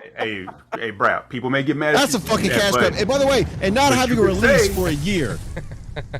Well, shout out to the great Jay Bari. But Brad, like go ahead. We could say that going all the way back to when they introduced the what was the 1X. The 1X. The 1X, yeah. You could say that because every that constantly new hardware, but not any tangible thing. People could say Gears 4 or 5 did it. Okay, so one game out of how many years of rehashing or refreshing the hardware, and dudes ran and bought it every time. I'm there. I got one. Hey, Eric, you know what's the cash grab? That Xbox Elite. Remember that Xbox Elite console that came out where it was 20% more it was like a hybrid. Power and all this bullshit? Yeah, it came with the Elite controller. Yo, you want to talk about a cash grab? So, but again, as we're talking cash grab, does it make it a negative if it got you excited and you ran to buy one? Right. If you like it, I love it. It's whatever it is. Shout out to Jay Bari. Jay Bari re-emphasizes what Persona said, but I want to use my example because I said it. I'm not sure if everyone heard it. Jay Bari says it's not a cash grab. A cash grab is a company doing minimum effort for a product and charging. Nothing about The Last of Us remake is low effort. Now, hear me out. That's why I threw out my point of a cash grab is like Crackdown 3. You might go, where are you coming up with that, Mooch? The reason I come up with that is Crackdown is a household name. People love that game. There's so many people that played that from the original days all the way back up to now. So when you heard Crackdown 3 was coming, you're thinking, oh my God, this is going to be amazing. This game is going to take all those other games and they're going to absolutely, this is going to shit on it. It's going to be an amazing game. Problem was, Crackdown 3 came out and it was lackluster and it just didn't live up to it. So when I think of cash grab, I think of something that comes out with a warranted name and doesn't live up to the name. They just use the name to get your money. And that's the thing. And I think that's what you were saying with the GTA trilogy there as well. That's the same idea here. They were using the name, but they did minimal effort. Same thing with Crackdown. They used the name, minimal effort. Halo Infinite a cash grab. It is, and a lot of people go, "Well, it's in Game Pass." You know, Game Pass is not supposed to be. Game Pass is a cash grab. I'm sorry. I'm sorry. Persona. I'm sorry. I'm sorry. I'm shut up. There goes the chat on Persona. Persona, I play with everything, man. That's all I gotta say. It's Nintendo. Oh, my fault. I pressed the wrong button. Nintendo. I pressed the wrong button. Yo, shout out to you guys, man. That's so good. I got a couple super chats here I want to catch up on. Babor came back again. He says, "Brap, very hard is harder than Elden Ring." I don't know if he meant very hard. I don't know if he meant Horizon Forbidden West. He said it's harder than Elden Ring. You feel vulnerable. You avoided answering world density, enemy AI, performance. So he's still saying Horizon Forbidden West has key elements to it that Elden Ring can't live up to, I think, according to Babor. So shout out to Babor. We're moving on from that one, though. Shout out to TrueWiddy. He says, I said $10 extra too much. Gaming isn't for you. So TrueWiddy thinks if $10 is too much, he's kind of agreeing with Persona. He's saying maybe gaming's not for you. Face23 is here. He says, how many... I apologize. I already read Faces. Face, thank you for the super chat. I appreciate it. Saragrant says, if idiots keep buying it, they'll keep selling it. Well, listen, man.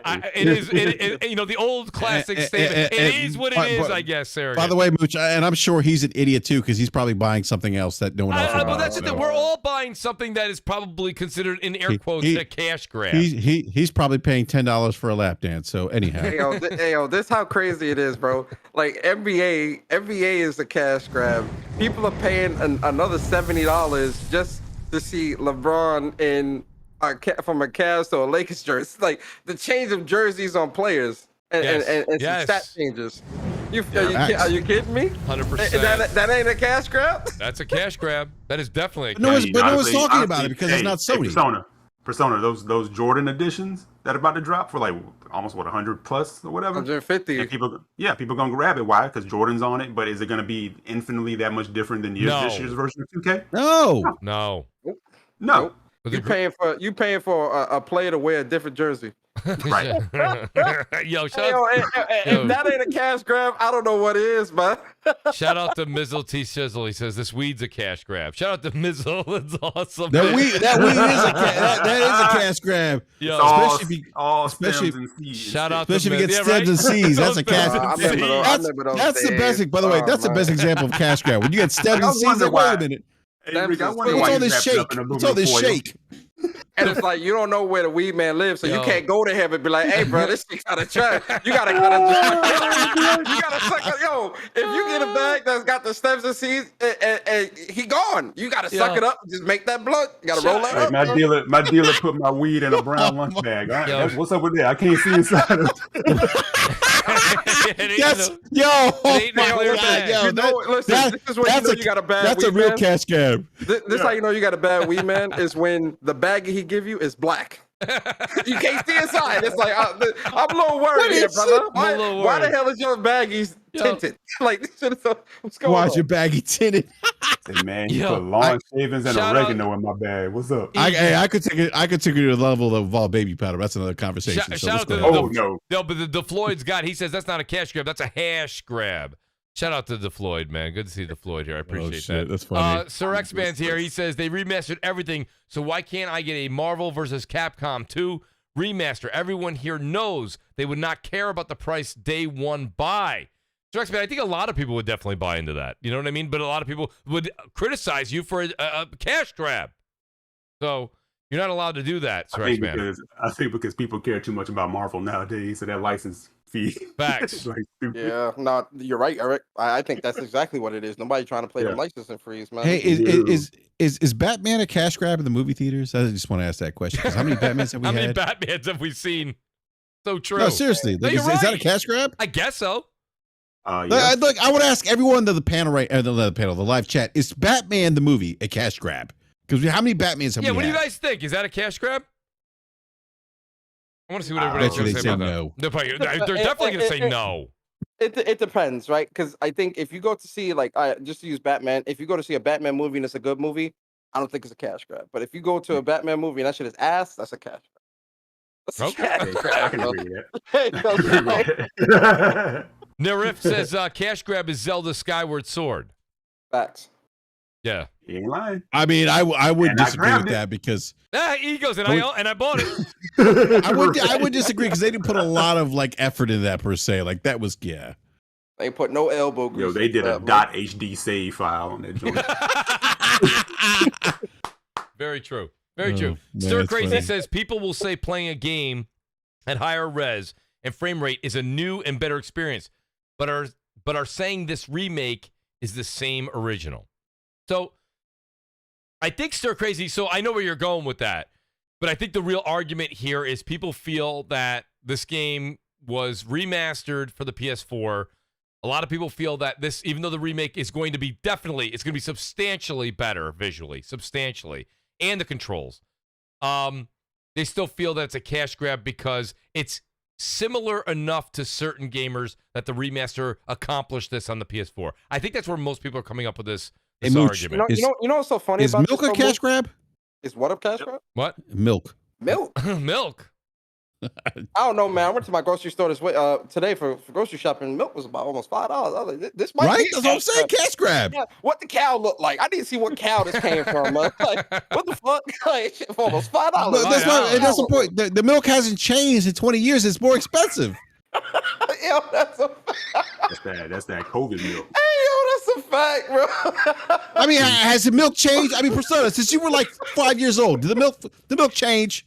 Nah, man. Does it taste better? It's been the same, bro. It's been the same.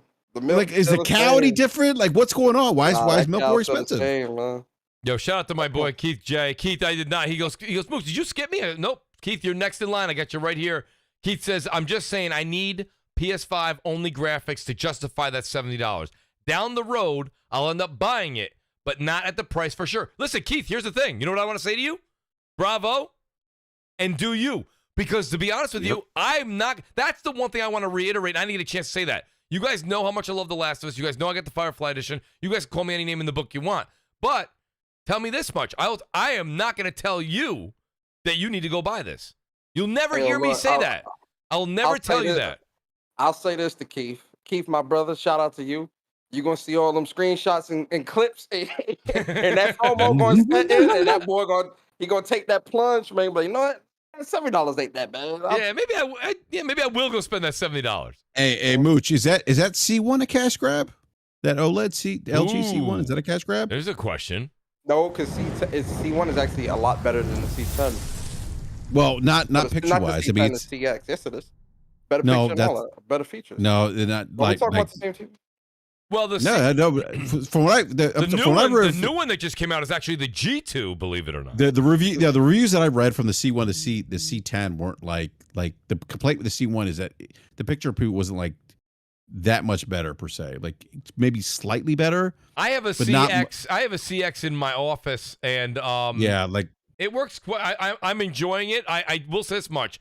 I know someone that just got a G2, which is the new one. I believe it's the OLED G2 by LG. Let me tell you something, man. Wow. It looked like a moving painting picture. But that's what they are, man. They all just get a little better, a little better. You're never really going to ever buy in and have the future-proof OLED. You're never going to have the future-proof OLED. I think what Brap's saying that I did read, and by the way, it's not a knock on the C1 at all, because I'm biased. I got a CX, right? So the C1 came out after. Yeah, like but it wasn't dramatically better. That's what I was told. I was told that for the money when the C1 came out, someone told me. You know what y'all need to do? This What's is that, y'all need to practice. This is what y'all need to practice. What do we y'all do? need to practice.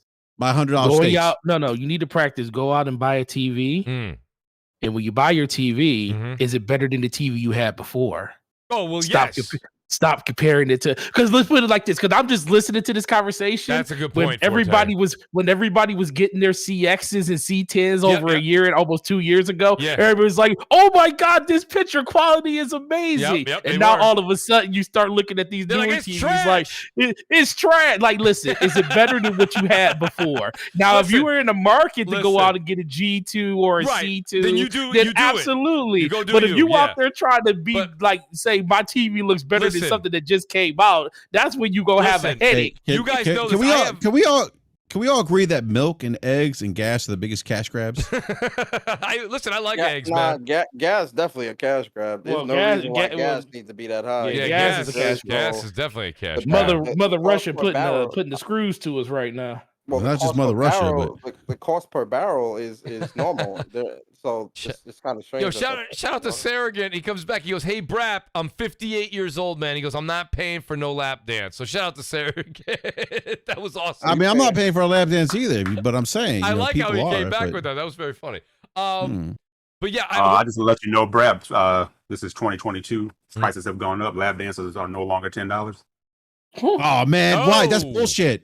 That's great- bullshit. Why? I'm guessing at that. I haven't been. Hey, greedy strippers. I'm just saying. Greedy I strippers. would just imagine that strippers are on stage and they probably have like a T-shirt that has like their Cash App, or they have it written on their leg or something. Yo, I guarantee wow. it's not $10. Eric too. said, Oh, you can Venmo me. Lap dances. They got Lap dances are now 10.25. Yeah. They 10.25. That inflation. You feel me? Hey, how do they go? How do they go They up? give you the surcharge. Hey, how do they go up in price when it's the same experience? I don't understand that. Listen, Hey man. So let me do this. Gotta I make want those I want to ask the great persona this question. So shout out to Jay Barry. If Jay Barry's still in the chat, Jay, great video you did. It was yesterday. I lose track of time, man. Yesterday, the day before, when he went through and reviewed what PlayStation Stars was all about. But persona, I know this is gonna be a big part of what's up PlayStation tomorrow. Like, can you inform the audience? I know because I watched the shows. I watched everything from Jay Barry's. I checked out also. Shout out to Dreamcast guy. He did a great 10-minute clip on it too. But persona, I know you know all about it. What are you most excited about with PlayStation Stars, and how much does it differentiate from what they used to do back in the day with the reward system? All right, so let's start with this. Microsoft. I love how people like to say Microsoft was first to this, first to that. Oh yeah, PlayStation's copying Microsoft. Oh my god. So PlayStation has had a rewards-like system for their games and whatnot since 2010. So what the rewards were before was, playing games, buying things in the PlayStation Store. You would get points on your Sony Rewards account, and if you had it, if you generated enough points, you'd be able to choose from like a booklet or catalog of stuff like PSN cards, games, headphones, a TV if you had enough points, like a whole damn TV or whatever, and they would ship that stuff to you. The way it's changing now is they had took away the ability because if you got trophies or platinums and stuff like that, you get like a lot of points. They took that stuff away a couple years back. What it looks like what they're doing with PlayStation Stars is they're revamping and bringing all that stuff back, but they're also expanding what you can get. So it's not just going to be like stuff like, obviously the points are going to go towards like, being PSN cards and all that stuff as well. But now there's going to be like cool memorabilia and all these other things that you can earn that also can be added to your account and show off, all of the different achievements that you've got. But now it's also going to be like now you can do wallet funds, right? Okay. So you can add actual wallet funds to your account and all these other different things. So they're definitely expanding what it is that you'll be able to do, and obviously still buying stuff from the PlayStation Store or earning they're bringing back the trophies part and all that stuff from just playing games. Playing games are gonna. Am I mistaken, Persona? Wasn't it the PS3 era when you would play through a game? They used to have things you would find in the game, and it would unlock like a digital reward that you would have. Like it would give you like a medallion or something you can use as an avatar or something like that, or a shirt. Yeah, so if you played certain games and got certain achievements and things like that, you could actually get certain memorabilia in PlayStation Home, Right. where you can have that stuff like different trophies and different knickknacks and things like that you can have in your actual PlayStation Home. And that's one of the things, shout out again to Jay Barry in his video he was talking about. Do you think we're going to see that kind of stuff come back with this? I would hope so. I mean, PlayStation Home, I thought was really cool. I mean, there was a lot of weirdos, especially when all mics were enabled. They had to like remove the mics because there was just so much weirdo shit. But the concept of PlayStation Home and what you can do and whatnot, I thought was really cool. You can watch entire movies on PlayStation Home with your friends and all this other shit. So I do hope they do incorporate some type of upgraded PlayStation Home like features into not just PlayStation Stars, but just anything into the PlayStation ecosystem as a whole, because I think that would be really cool as well. All I used to do was donate my data to PlayStation. That's all I used to do. I did that a couple times too. I remember that. What do you mean donate your data? So there was like it was like this charity section where you could actually leave your PlayStation running Yes. And what you were doing is donating your data to research and development groups and stuff like that. Okay, and when you did that, they rewarded you for that. Yeah, I think if I remember correctly, I think you did get a couple of rewards and stuff like that. That's cool. That's very cool. I like this because this is just something that sparks people to get into console gaming and keep you coming back. You know, trophies only go so far, right? Trophy hunting. There's a lot of people we talk to on every week on this show. They're like, some people love trophies. Some people, they go, listen, I've been on PlayStation, Xbox a long time. I beat the game on the hardest difficulty. When I'm done with it, I'm done with it. I'm not going back to chase these other collectibles, things like that. I respect both people. If it's a game that I truly love, like a Last of Us or Last of Us 2, I have to have the platinum. That's something I want to do. But if it's something like, I'll give you like Dying Light 2, I do love Dying Light 2, but it's a massive game. After I beat that game, I'm probably not going to get the plat in that game. That's a me problem. But my whole thing is this rewards is like, okay, now you see a game comes out and they say, if you get this reward, you'll get these perks. If any of those perks meet your fancy, you may play more of that game than you originally intended, or a part of that game, or maybe the DLC of that game. And that's the intent. They make out, you make out. And it's if you want to. So I kind of like it, man. I really do. I think it's interesting. I just hope it's the only thing I would say is this. I just hope that they follow through. Like, they're going to follow through and activate it. But what I'm saying is follow through, activate it, and then keep with it. Have a dedicated team that makes sure that it gives the best rewards. It stays on top of everything. It doesn't glitch out. You guys know what I'm talking about. I think that's also why it's being revamped like this. I think because, and this is kind of just me kind of spitballing, but I think with the completion rates of games being so high on PlayStation, like a lot of games are being completed on PlayStation, which is good. I think with this reward system, having an even higher percentage makes for a better case of, oh yeah, do business with us. Look at our completion rates and things like that. But I think in terms of the reward system side, I think them revamping it is them saying this is what we want, like wholeheartedly. Like this is the vision of this rewards program. And I believe they'll keep with it, because why bring it back out if you're not gonna stick with it? You could have just kept it dormant. That's a good point, and I hope so. I was waiting for somebody in the chat to do the Holy Spirit activate. I knew that was coming. But nonetheless, I want to ask this other question, because this is something, and I would have loved to have the great Chris Righteous on the show, because Chris really would have answered this. But again, I'm going to go to Persona. But Eric, if you can chime in on this as well. Persona, what's your take on the latest news coming out from the Final Fantasy developers that they're ditching the turn-based combat to appeal to a younger generation? First of all, what do you think about that? Number two, do you think that the dev is right? They're doing this because the younger generation doesn't like, for example, the turn-based, even the action-style turn-based that's in Final Fantasy VII Remake, which I'll say this much. I'm loving how I'm flowing through it now. Like, I'm switching characters. I got shortcuts on there. I'm hitting the L1 square to do a brave move, things like that. And then I have other potions and things like that set up. But I'm trying to say to you, there is some getting used to it, Persona. Do you think that the younger generation doesn't want to deal with all that? And they definitely don't want to deal with the slow, old school Final Fantasy VII that you were playing and sending screenshots out on Twitter. They definitely don't want that old style where it's really slow, turn-based. Is this a good move moving forward, or is this going to make Final Fantasy 16 not feel like Final Fantasy? So I'm going to say this. First and foremost, I mean no disrespect when I say this, but I think we all here can agree, right? Even though I'm a millennial, we got Gen X here, and or what is it? Yeah, Gen X, whatever generation y'all are. Right. I don't even know what I am at this point, Persona. So this newer generation of gamers, That's exactly right. I'm happy to be here too. I'm just happy to be here on Earth. Yes. I'm happy to see 30. Shit. But I think in terms of this newer generation, the Gen Zs and whatnot. Yeah, I'm gonna be honest, man. They do not have high attention spans. Right. You cannot keep them engaged for long. It's got to be. That's why Fortnite and all this other shit is so popular. That drop in, drop out bullshit, man. Like, they are accustomed to that type of stuff. So they having like a turn based, press this attack, wait for them attack, turn based, this, that, back. I agree with the devs, man. Shit like that's just not going to appeal to a mass audience if you're trying to do that, right? Which is what Square Enix and Yoshi P are trying to do.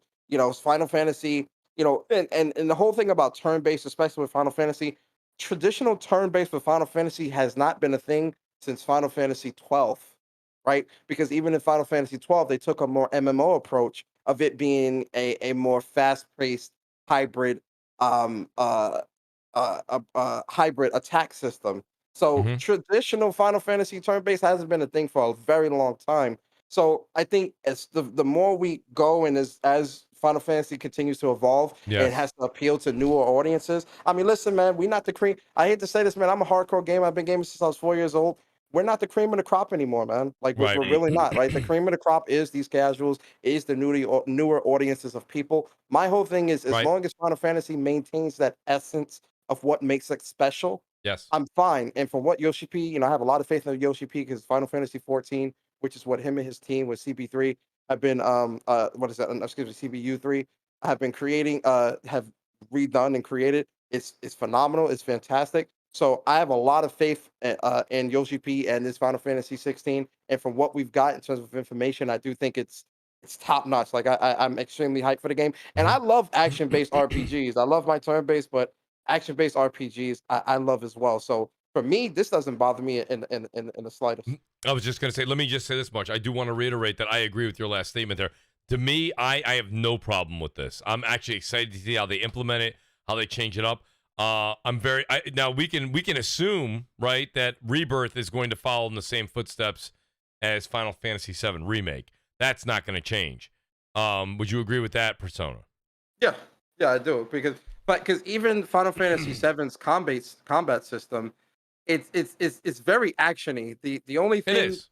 the only ATB portion, Mhm. active time battle system portion, is when you're trying to select certain moves and things like that to build up that attack meter. But in terms of actually attacking, you can attack with Cloud, Barret, or whoever as much as you want. Yep. But the status effect attacks are the more important attacks that's going to really turn the tide of battle. That's the stuff that's still not necessarily turn-based, but has that ATB style system, which I think if it helps with the flow of Well, battle and it's keeps really things unique, flowing pretty isn't it? well. Because it Yeah. is turn based because you still have to. It's still timed to when you can perform those specials with each one of them. But Yeah. while that time, where before in the old school, going SNES days or even PlayStation 2, PlayStation, like though you had to wait and you just stood there, your character just kind of moved in still. Now you can do action, you can fight, which actually makes the Yeah. time move faster on the bar. But you keep rotating your character. It's hard to explain and put into words.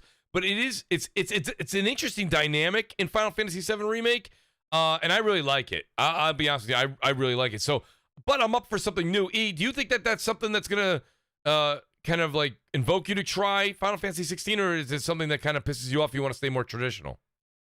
No. I'm 100% in agreement with Persona, and that's coming from someone who like rocks with Final Fantasy and has been for a long time. Like, I didn't play the original Final Fantasy VII until probably a couple of years ago because I wasn't in a turn base like back in the day, like at all. I adopted it more now, and even now it's still more every now and again. It's not something that I gravitate to like naturally, right? I know there are people who just prefer that type of battle system.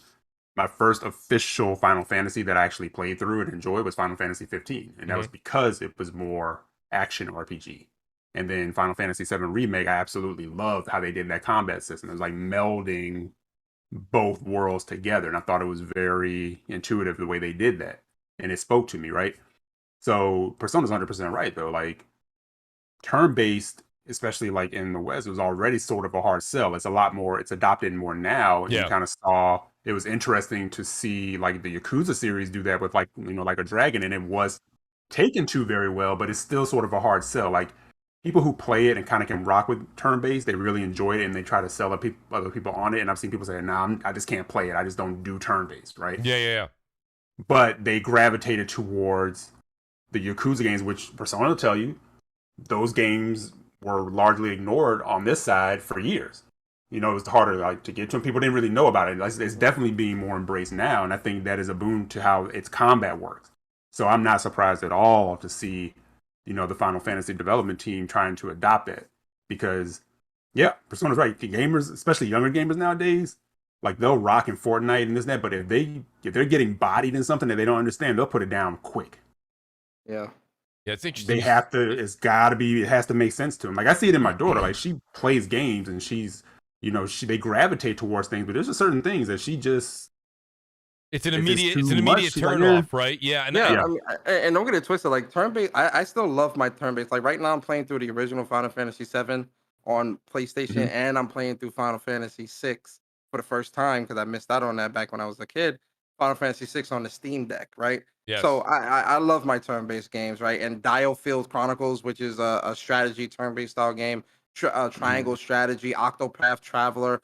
These are all great games that I highly recommend. Well, a Dialfield I haven't played yet, but Octopath Traveler and is really great. So Mhm. I just think that it's I hate to say this, man, but like gaming, it's not how we were when we were kids, man. It's just not, man. Like you have Nah. to keep up with the times, and I think for a lot of us, nostalgia is so baked in, and even myself included, nostalgia Yeah. is so baked in that for a lot of us as older gamers, we can't look past it. We can't look past the nostalgia because we don't want to Yeah. accept the fact that gaming isn't being catered towards us anymore.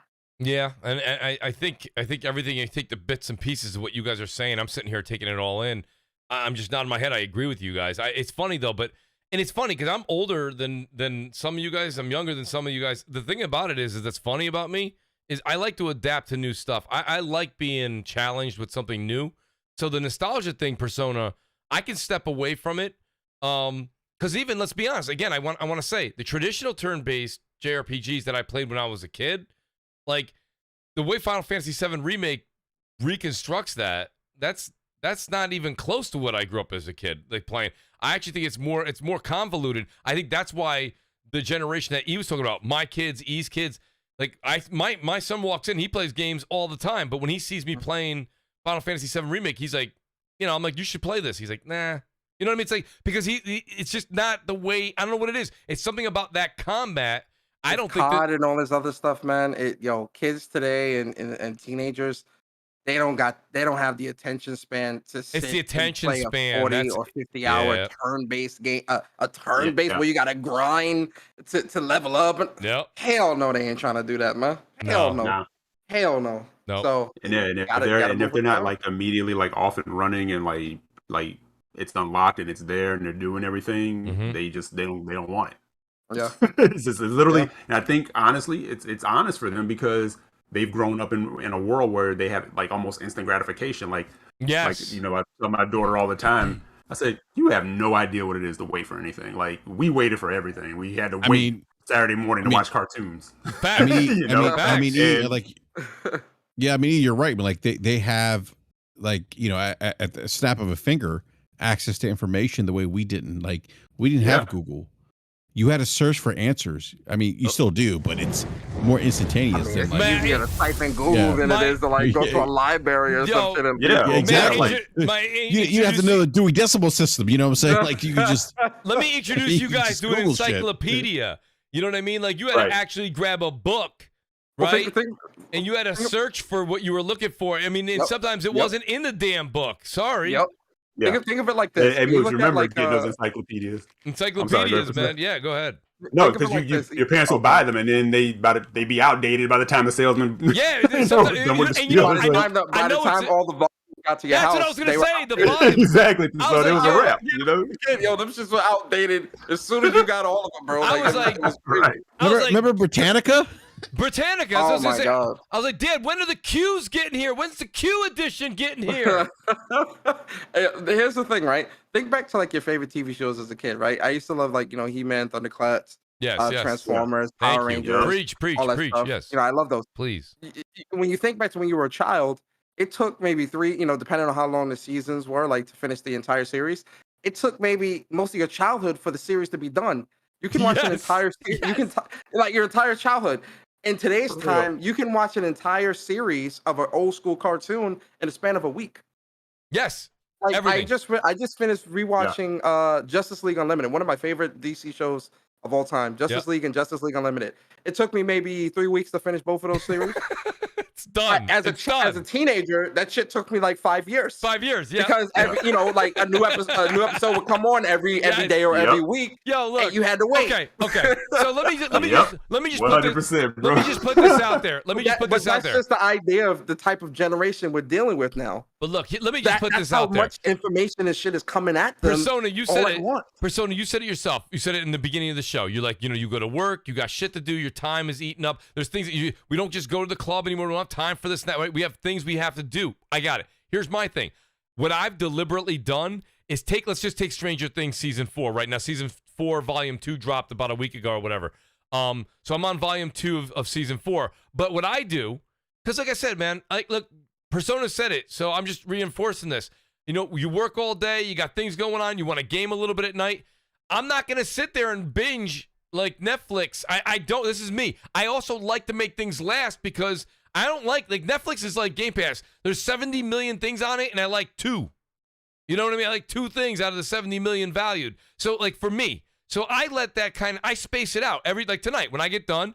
We were watching The Boys. The Boys is done now. Now I'm going to watch volume 2 of Stranger Things, but I'll only watch an episode or 2, and then next Friday I'll watch some more. I space it out. You know what I mean? But that's how I grew up. I like doing that. When I see people on Twitter, I think it's great. You don't see me say nothing about it, but like people are like, yo, the new season of whatever came out. Watched it all. You watched it all? It's funny you say that too. Came out like 8 hours ago. I remember when remember when Disney Plus first came out and they were doing it week to week and people were so angry. And I was like, yo, I don't mind this because I grew up on this shit. Waiting the next week for the new episode. Do you understand how painful? Yo, people today will never understand how painful it is to watch an entire episode of Goku power up just to wait next week to see what the fuck you gonna do. Exactly. Are you kidding me? Are you kidding me? You spent the whole episode charging up and talking just to wait the next week for you to go Super Saiyan and fight. What the fuck? Like, how? Yo, you understand how hard that shit was growing up? That's just so true. Hey, Persona, by the way, I watch everything. I'll add to that too, Persona, because like now they pause, they stop, they pick up where they left off. You waited for that episode, you got to that point, and your mom's like, "Yo, come in for a minute." You're like, "No." Oh my, listen, yo, that's a fact, man. Mom's always coming in at the wrong times, talk about take out the trash, do the dishes. No, let me finish this show. No, but I'm gonna miss you, man. For real, man. Oh man. And then my mom would turn off. Then my mom would turn off the TV. Okay, so now I'm gonna do a speed round here because it is 9:30. I'm really gonna keep you guys. I promise, just five minutes longer. In Mooch time, that's like 15. But hear me out, real quick. I want to ask you guys. So Halo Infinite co-op beta is coming out. I'll start with Brap real quick because I don't even. I'm not sure. Persona. I'm not sure how into Halo you are or not. But I completed the story in the multiplayer. Okay, you did. Okay, good. I'm good. Yeah, okay, then this does pertain to you just as much as Brap. Then I didn't know if you played the campaign yet. I was saying for everyone that played through the campaign, feel free to answer out loud. Are you guys with co-op when it becomes available? Are you guys running through it again? Now there's also rumor that you're tethered to a certain extent to your teammate. So in the open world portion, right? So in the open world portion, you got to stay next to each other, or it'll either, I don't know if it like warps you to your other player or you die. I don't know that. I don't know, but like I've heard that's. And my question to you guys is, why is this in beta? I got a lot to say. Why didn't we have this on December 15th of 2021? Go ahead, bro. Because the game was in development hell. That's why, and they needed to get this game to launch complete, and that was the priority. And apparently, like if you go back to Jason Schreier's articles, and 60% of the game got cut out, so they had to kind of pick and choose like what they were going to do to get the game to release when it did, because at that point Microsoft was like, no, it needs to release, like it's been delayed, it's got to release. And so this is where we are. And I just the unfortunate tale with Halo Infinite that this is the game that put Microsoft on the map. And if you would have told me 20 years ago that this would be the state of Halo, I would have laughed at you. Now for me personally, like co-op beta, too late. Like I don't care. I don't want to go back and play the campaign again, because I now that I've reflected on the campaign, it just I don't think it was a good campaign. definitely wasn't the best Halo campaign. I kind of disagree with a lot of the reviews about the Halo campaign. I think people got caught up with the fact that it was open world, and that's kind of a thing these days. And, but it's not even a good open world when you really think about it. It's really not. It's not. It's very like desolate, very like dry, like not good, empty. To me, I would have preferred them releasing Forge before the co-op. Now I know that there's they probably wanted to, Brap. That's probably even further back. Well, I know that like from a QA perspective, they have to like, so like they have to kind of, I guess, try to anticipate issues that may arise from people creating customized maps, and that's a little more time consuming per se, but I think that the biggest benefit to Halo Infinite would have been having Forge, giving the lineage of Forge, the fact that Forge started with Halo 3 and it has a big community backing, and there is definitely a content issue with the Halo Infinite multiplayer. I think Forge would have done this particular entry of Halo more good than the co-op. I don't know. It's a good point. I just don't think co-op's going to resonate with a lot. And maybe with some people will, but for me it won't. I think you're 100% right, but Brap, I think it comes down to what I was saying. I don't think they didn't do that to spark more attention. They did it because that's the easiest. That's the next thing in line. It's the next thing that they can get done and get out the door. I want to say shout out to player. He says, I have over 240 hours in Halo. The game is fire. The biggest haters of Halo is the people who don't even play the game. Player, listen to me for a second. You can I actually play the game. Multiplayer. Yeah, no, Brap does. You can say that and you like the game. That's fine. I'm not going to take that away from you. I'm not going to make you not like it. But anybody who's played the game, especially 240 plus hours, would know that this game released a complete mess. A complete mess. How can you tell me it takes almost a year to get co-op in a game? Co-op! We're playing co-op on the SNES! Co-op! And I don't know... And I don't know what player... Also, like a person's enjoyment of something, and in fact, it resonates with them, and they're willing to put those hours into it and enjoy it, does not necessarily speak to that game's quality per se. Right. There's plenty of games that are complete trash to other people, and they're like... Right. If player enjoyed it, I'm not taking that away from you, player. If you like it, that's fine. But what I'm trying to say to you is that we're not talking about one person's... I just told you, I enjoyed The Last of Us. You probably didn't, or are not going to buy the next... That's fine. I'm not saying that you're not enjoying it, but the game is seemingly a mess. And there's enough reports and articles now to prove it. Can I just say something real quick, Mooch? This guy, I'm assuming that play a player yes doesn't have any historical context here with regards to Halo. He's like, it's top 16 ahead of, I forget what games he mentioned. Dude, seriously, Here we go with that, right, Forte?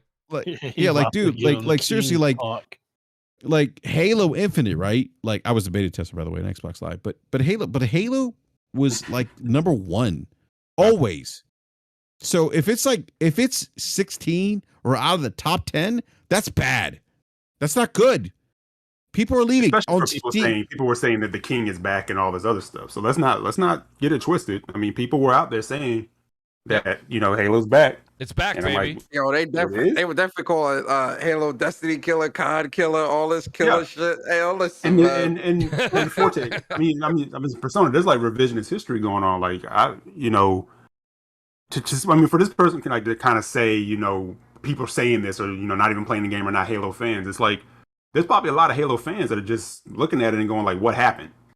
Doesn't mean that they're not fans still, because sometimes the biggest fans have something to say about it. Yeah. It's like, what happened? I was going to say and people that, are doing this revisionist history to where all of a sudden Bungie wasn't good on Halo. 343 is like the dudes. It's because you can't bring yourself to admit that they've had this franchise longer than Bungie had it, and they have not yet delivered a complete Halo experience where people are like, they did it. They had it longer and brought out less games. Yeah. Wow. Have yet, guys, correct me if I'm wrong, have yet to have it to where the fans were all in accordance and saying they did it. They delivered on it. Well, that's the thing though, too, though. Like when it comes to like the whole fan perspective of people trying to say like anybody that's giving criticism aren't real fans. It goes back to the concept of what I say with fans versus enablers, right? A real fan can speak on the W's and the L's, while an enabler is just going to continuously tell you you're doing fine, even though you're clearly not. Right. I don't view a fan as someone who only is going to speak the praises of a company or of a development team and not give any constructive criticism. If you just say, "Oh well, Halo's trash," like that's not constructive. If you can, that's not what any of us are doing here. Yeah, and it's Right. like, but you have people speaking to, like, comparing old Halo experiences to what we're getting now, and it is fundamentally, unequivocally, a horrible experience, like Yeah. from top to bottom, and that's not no fanboy shit. It is horrible. Yeah. We can't even get a complete co-op mode without it being in some type of beta, and then the limitations that's placed upon that in this open world game where people are going to want to explore, and you've got this tether system. It's like, did we not learn from Anthem? Are you crazy? Yeah. Yeah. Are you telling me that a 15-year-old game like GTA 5 can have all your friends on a world and be one end of the map and the other, and you're still doing tether systems? Absolutely fucking not. Persona, I'll take it one step further real quick. This isn't a game that was rushed out. This isn't a game that came out, the other one came out 3 years ago. I believe Halo 5 came out in, was it 2015? Brap usually, Craps are really good at dates, but Brap's usually right on there. I believe it was What'd you say, Halo what? Halo 5 came out in 2015? Yeah, 2015, yeah. Yeah, 2015. Here we are. It's 2022. We're going to be going into 2023, and you're not going to have Forge, beta co-op, tethered. There's a list of things that were in Halo 3 and Halo 4 that are not nearly, they're not going to be in Halo Infinite for another year or so.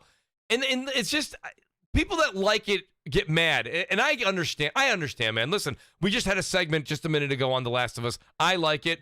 I don't get mad anymore. If you tell me you think The Last of Us sucks, I don't get angry about that. I think that's a you problem. But personally, this is a situation. Yeah, but with Halo, it's not a you problem. It fundamentally, it is a problem. It's a big problem.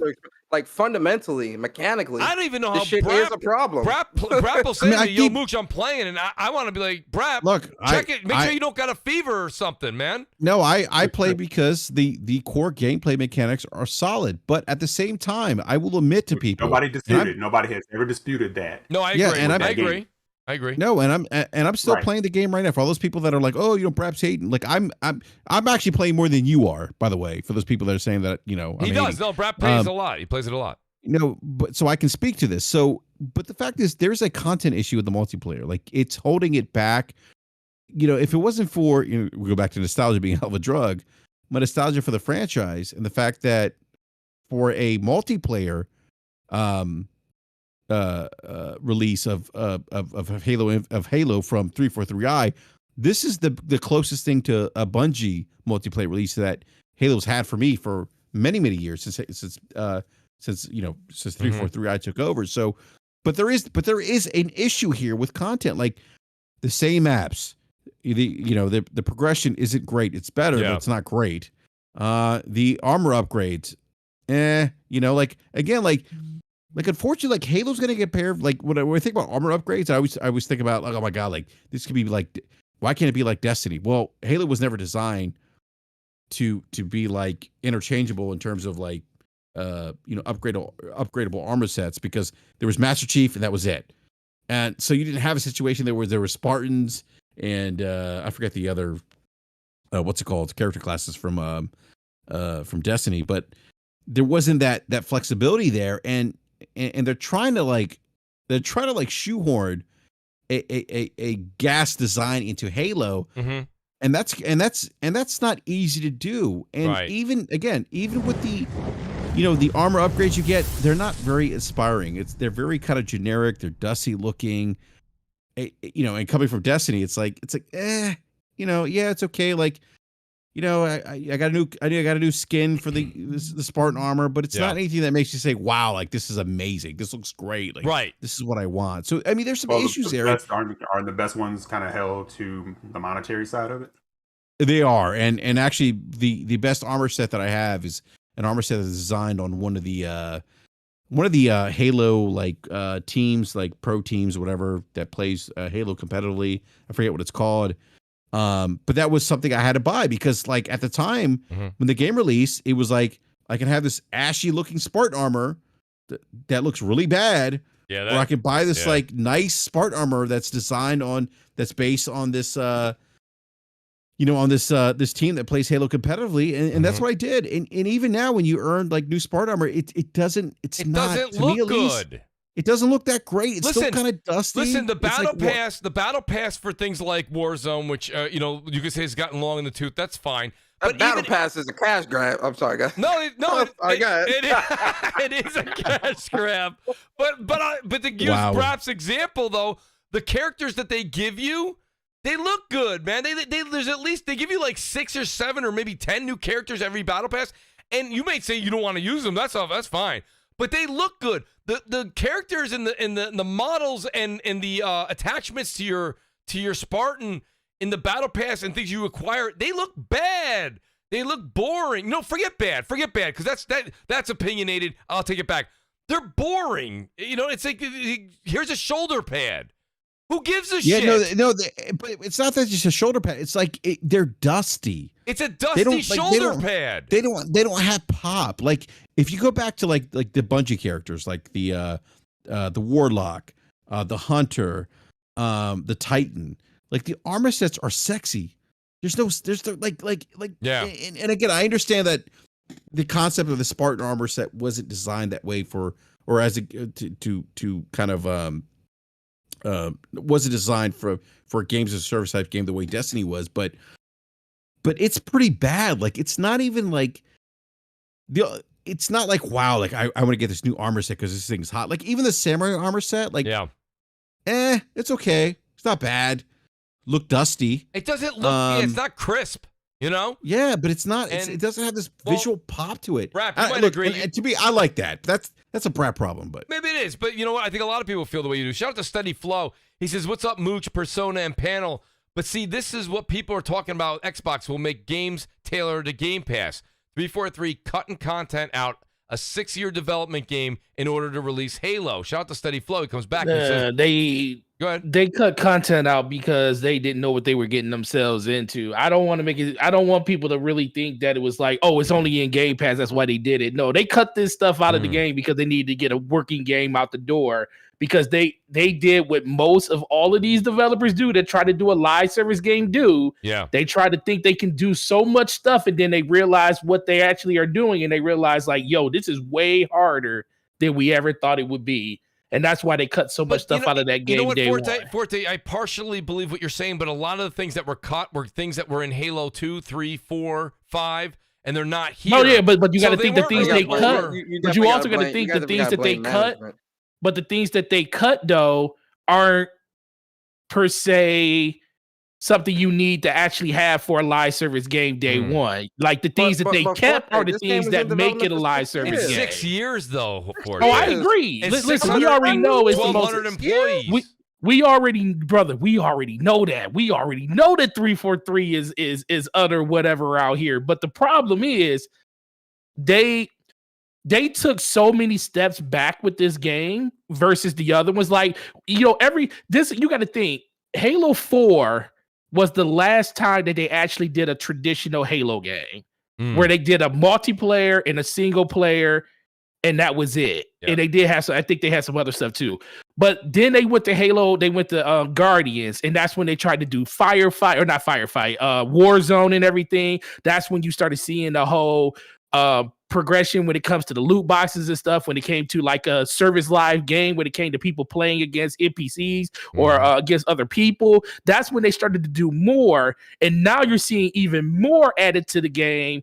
But this is the thing they never did. They never conquered getting just the base game.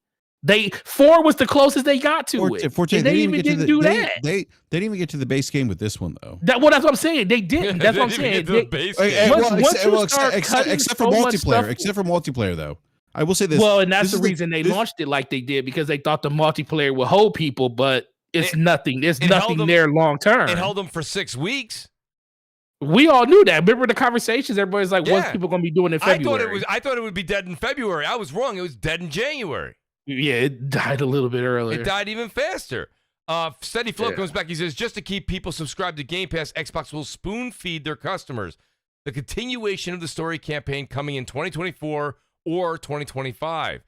And, you know, I mean, Steady Flow, I think we're going to see a little bit more of the campaign before that, I hope. I thought we were actually going to see some more of the campaign possibly by the end of this year, but now I would definitely think 2023 is more likely. But yeah, you know, that's the sentiment people get though, Forte, is that I'm not saying what you said is wrong. I'm saying that even if you're right, I think people start to feel that way. They start to feel that they're just going to piecemeal everything through Game Pass because they want to keep you subscribed. And that may not be the case for what happened with 343. That may have been just an incompetence and an issue that they had internally there. But the point of the matter is that it does feel like everything is just slowly getting dripped into Game Pass, and it's to keep you there longer and longer. And I think a lot of people, me being one of them, once my dollar deal is done this year, I'm not resubscribing.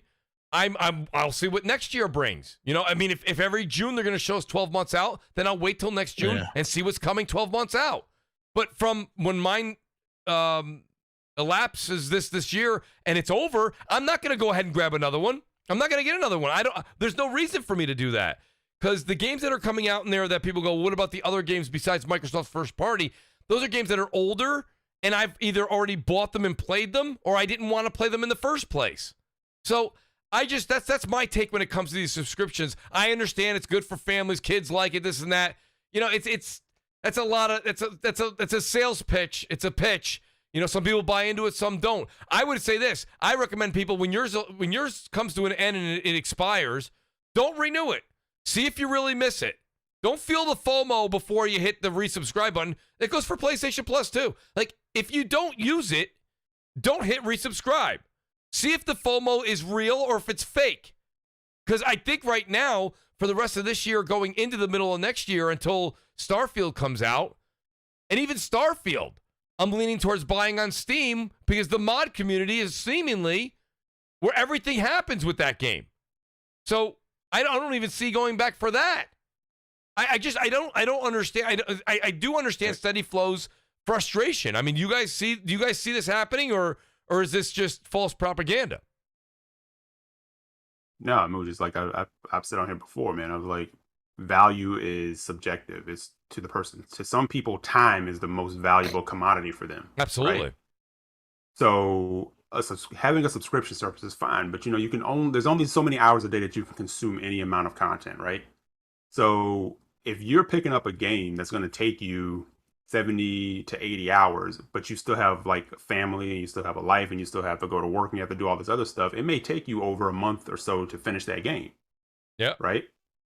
So while you're doing that, your other games are sitting in Game Pass. Are you hopping around and trying to play everything? Are you being like a jack of all trades or a master of none? Is pretty much kind of how it comes down to. Like, well, I have Game Pass because it allows me to jump from this game to this game and then services my gaming ADD. But is that necessarily a value? You know, like if you're not really finishing any, and that's up to you. You have to decide that. But like you're just saying, if you're not going to be in there playing things month to month, what are you dropping $15 a month on? When you may have some things in your backlog. You may pick up this one particular, the games that are coming, you're just going to go ahead and pick them up because they're going to take me X amount of time. So that may be 3 months of me playing these select games that I'm picking up. It's not worth it to me to subscribe to something and keep paying into it. Well, and I'm not really using it. So shout out to Dr. Dinglenut in here. He says all these day one third-party games. That's a great name, by the way. All Dr. those. Who? His name is Dr. Dinglenut. All those day one third-party games this year are old. What third-party games day one? What? Yeah. What games? Everyone thinks because Outriders came out 2 years ago that it's been a nonstop landslide of games. I don't want to play. Listen, I guarantee you, Dr. Dinglenut, I watch more baseball than anyone in this show. I watched every Mets game I possibly can watch. I don't even play MLB The Show. There's nothing on Game Pass that came out this year, I think, Brap, that's third party that's AAA. Now, the problem is Dinglenuts has Dinglenuts in his mouth, so just you can't pay attention to him. Shout out to Dr. Dinglenut. What the? No, but the thing about it is, I think that maybe he means games like Tunic. Hey, I play everything. I can say that. Right. Persona has he's got a sound effect for that. Play everything on everything. I've been trying to get him to do it, but He might. A neutral. No, I mean, that's my thing. Listen, the games like Tunic, games like The Ascent, games like The Medium, is that worth my $180 a year, guys? I mean, I don't- that's Absolutely not. That's up It's to not you, for yeah. me. No, it's not for. And I said for me. If you guys love it, keep ordering it. That's why I said try it. Well, here Dr. Dingle says coming out: Plague Tale 2, Warhammer, Scorn. Scorn is going to be horrible. Flat Yo, out. I love this hype. for Horrible. Scorn has been in development Scorn is for going to be probably horrible. as long as GTA 5 came out when Persona was in college. Plague Tale I 2. love this hype for Scorn when all these fools are not even going to finish that game, bro. No, they're not. And Plague They Tale gonna play 2. that. They gonna Actually, start hey, you know what? They gonna I- see what it really is. Plague Tale They 2. gonna cut that shit off. Plague Tale 2 is Hey. going to be $30 in 2 months after it releases. I want to. I think it's $30 at release. Probably but, $30 at release. Thank you, Brap. I No, stand corrected. Dr. Digglenuts, I want to see whether or not you actually complete these games. Because trying and playing are two different things. You know what I'm saying? Like, very High few on different Life things. looks Right. good. High on Life looks good. High on Life does It look good. does look good. It does look very good. No, it but does it's look like- good, yeah. But at the Dr. same time, Dingle, it's- is High on Still ain't Life the game is y'all High on, gonna play. is High on Life worth $180? Not really. Not really. So I mean, it's just. I mean, maybe it is for him. but Maybe, it is maybe for Higher me. Again, Life. when I say not really, I mean me. I just yeah, it's and that's not. what people don't seem to understand. Like when you like a Plague you only Tale. accept and say Game Pass is the best. Game Pass is a great value, but it's dependent upon the person using it. You know I what I'm saying? got Again, the I have I got streaming services. I know I don't get all my value out of the streaming service, but you know where I get the value? My family uses a lot of them. So Well, wait they're a minute. happy. But They're doing- but Dr. Dinglenut, you have to understand. He goes, I'm not hyping anything. He goes, I'm saying he's not getting. He's talking about me. He says he's not getting anything because he's not renewing Game Pass because there aren't any new games. What the big sales pitch, Doc? Did he just call you a moron? No, he called Brap a moron. Damn. Yo, what the? Well, Well, because Hey, yo, because this well- is crazy. because he Enrique because did he tell me thought, he had nuts in his mouth, so I mean, Aaron, you're right. You're right. Fair enough. Let me fall back. Hey, Let me fall but back. you know what though? But he replied with moron because he does have nuts in his mouth, so he's not denying it. So he could come have said, on, "No, bro. I don't have nuts in my Come on, mouth." Be nice. Be nice. let's be nice, Hey, fellas. you know what? Hey, Persona, Crap, it's just Persona, gaming. hey, you know, Crap, it's just gaming, Persona, man. hey, It's just gaming. hey, I got a family, got kids. You know what I'm saying. You know how it is. Respect my time. I got a wife Yeah. and kids. Yo, but And in if all you had honesty, all- if if- you And had I'm all the playing everything. consoles- if Plague, by the way, shout out to Jez7780. Good to see Jez there.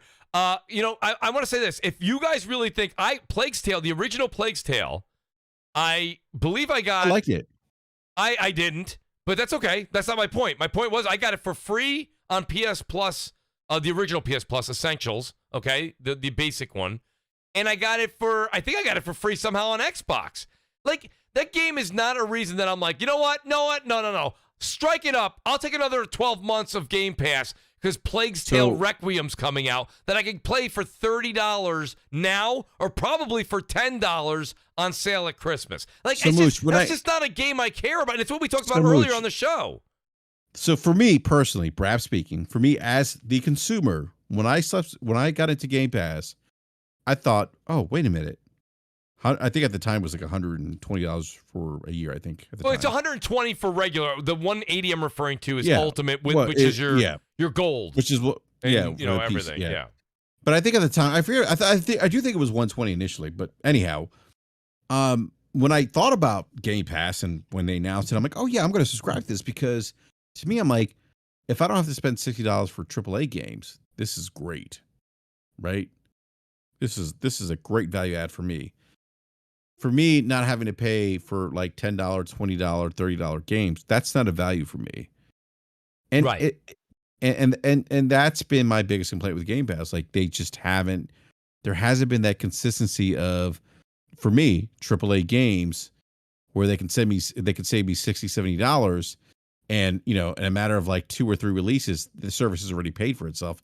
It hasn't done that for me. That's me, and that's Right. why I subscribe to Game Pass. Right. But if we talk about the games that are coming out, let's just say right now it's July, right? And you were to grab 6 months of Game Pass, Plague Tale 2, Warhammer, and Scorn. I mean, you can go grab those games on the cheap real soon. Like right after they come out. Plague's Tale's not going to hold a value. Does anybody even have a price for Plague Tale 2? What is it? Is it 30, 40 bucks? 40 bucks at launch or something like that? I don't think it's. I think it might be 60. Is it 60? Yeah. The original one. Here's the thing, I ordered the collector's edition, Mooch, so I'm not sure what the actual retail value for the single edition is. If you're a real frugal gamer, yeah, waiting till Black Friday would be more beneficial. Yeah, it's $60 more beneficial financially than paying a never-ending subscription service for games you might enjoy. Yeah. I That's don't know. why I always tell people if you can find 3 to 4 games you know you're going to play that year, and that's if they don't delay them. But if you can find them, like I'll tell people right now, next year will probably be a good year to have it for the year because you got Starfield, you got Redfall, you got if it's a bunch of if there's a lot of games next year that you want to play, next year will be the best year to have it. I'll buy that. Just off of the release schedule. But I agree. It just really depends on if they delay or not. But for me, go ahead. Before even with that, like people can say that, well, I'm holding out until like all the first party stuff hits, whatever. And it's like if it's a lot of it is like RPG and games that take like a long time to finish, again, are you still getting the value out of it? Versus, if for a year, you are. I mean, if you're talking about those, if we're just naming those 4, let's say Avowed comes out next year, let's say Starfield, Redfall. Yeah. I mean, it's not going to take you a year to play both those games. I mean, it might go over the course of like 5 or 6 years. I mean, 5 or 6 years, 5 or 6 months that you're going to take to play those games. Right. But if those are games that you're just going to basically play and not go back to again, then at that point, I do think it's a good value. I'm talking about the person that's legit doing. I'm not talking about the person that's doing the dollar scam or No, I'm talking about a person that's literally legit spending money. Right, or the dude that keeps saying, "Well, I'm still on the dollar deal," and stuff. I'm talking about legit paying the $15 a month. Right. But I also think people out here shouldn't be paying full price for that. If they can find, I mean, because they're still giving it away for $1. Let's be for real. You shouldn't be spending. If I resub right now on PC, it's $1. It's still $1, yeah. So you shouldn't be paying that anyway. Yeah, like listen, they do too many deals out here for you not to be. Well, you can go buy a box of Pop-Tarts and get you a month. Yeah, as Crap says all the time, they're still farming. They're still grabbing people. That's the thing. Game Pass is 5 years old and they're still in heavy recruitment. And I also think Microsoft is using a lot of different things to subsidize that outside of what we're not noticing. I mean, you got to think. Of course, they're still doing. I mean, the fact that they're still giving, like me and Slow-Mo was talking about this on DPS, but we were talking about the Microsoft rewards and stuff, and I was like, dude, you can literally get 15 to 18,000 points, which is like $20 almost a month in Microsoft points, and you can literally pay for it that way if you want to. So it's so many different ways that you can not pay for things when it comes to Xbox, which is kind of crazy. But that also just lets me know like how long they might let deals like this run for. They might let this stuff run perpetuity. You never know how long this stuff can go. Yeah, but it also speaks volumes of how the product is, right? If they're just giving it away. It's just, I don't know. Myself personally, I'm just, you know what I have to say? Start putting games in there that people give a shit about, and then people will buy the service. You're right about that. You're right about that. But the thing I will say towards that is, it's just not a thing that people have to have. Like you don't see them doing that with like Windows or Office 365 because they know those are things that people have to have. That's why they're not doing it like that, because they're still to try to entice you to be in something and make something out of it versus the other way around. But Forte, it's not working in the gaming space. So it's not. I get exactly what you're saying in terms of Windows and Microsoft, Windows OS and Microsoft, where there are subscription services like for Microsoft 365 and all that stuff, and that is is essential to a lot of people's day-to-day business. Right. Game Pass is not something that's essential to play games. Right. Exactly. Why something like Game Pass, in my opinion, will never truly take off the way people keep thinking it will. Right. Because I don't need 300 games. If you have a casual gamer who plays Madden, 2K, FIFA, and Call of Duty every year, that's roughly $220. I mean, my math is off, but you get what I'm saying. it's like $220 or so, maybe 250. It would be more beneficial to pay that 250 yearly for the games you're going to play, as opposed to the 180 or 120, depending on what you choose. That's why.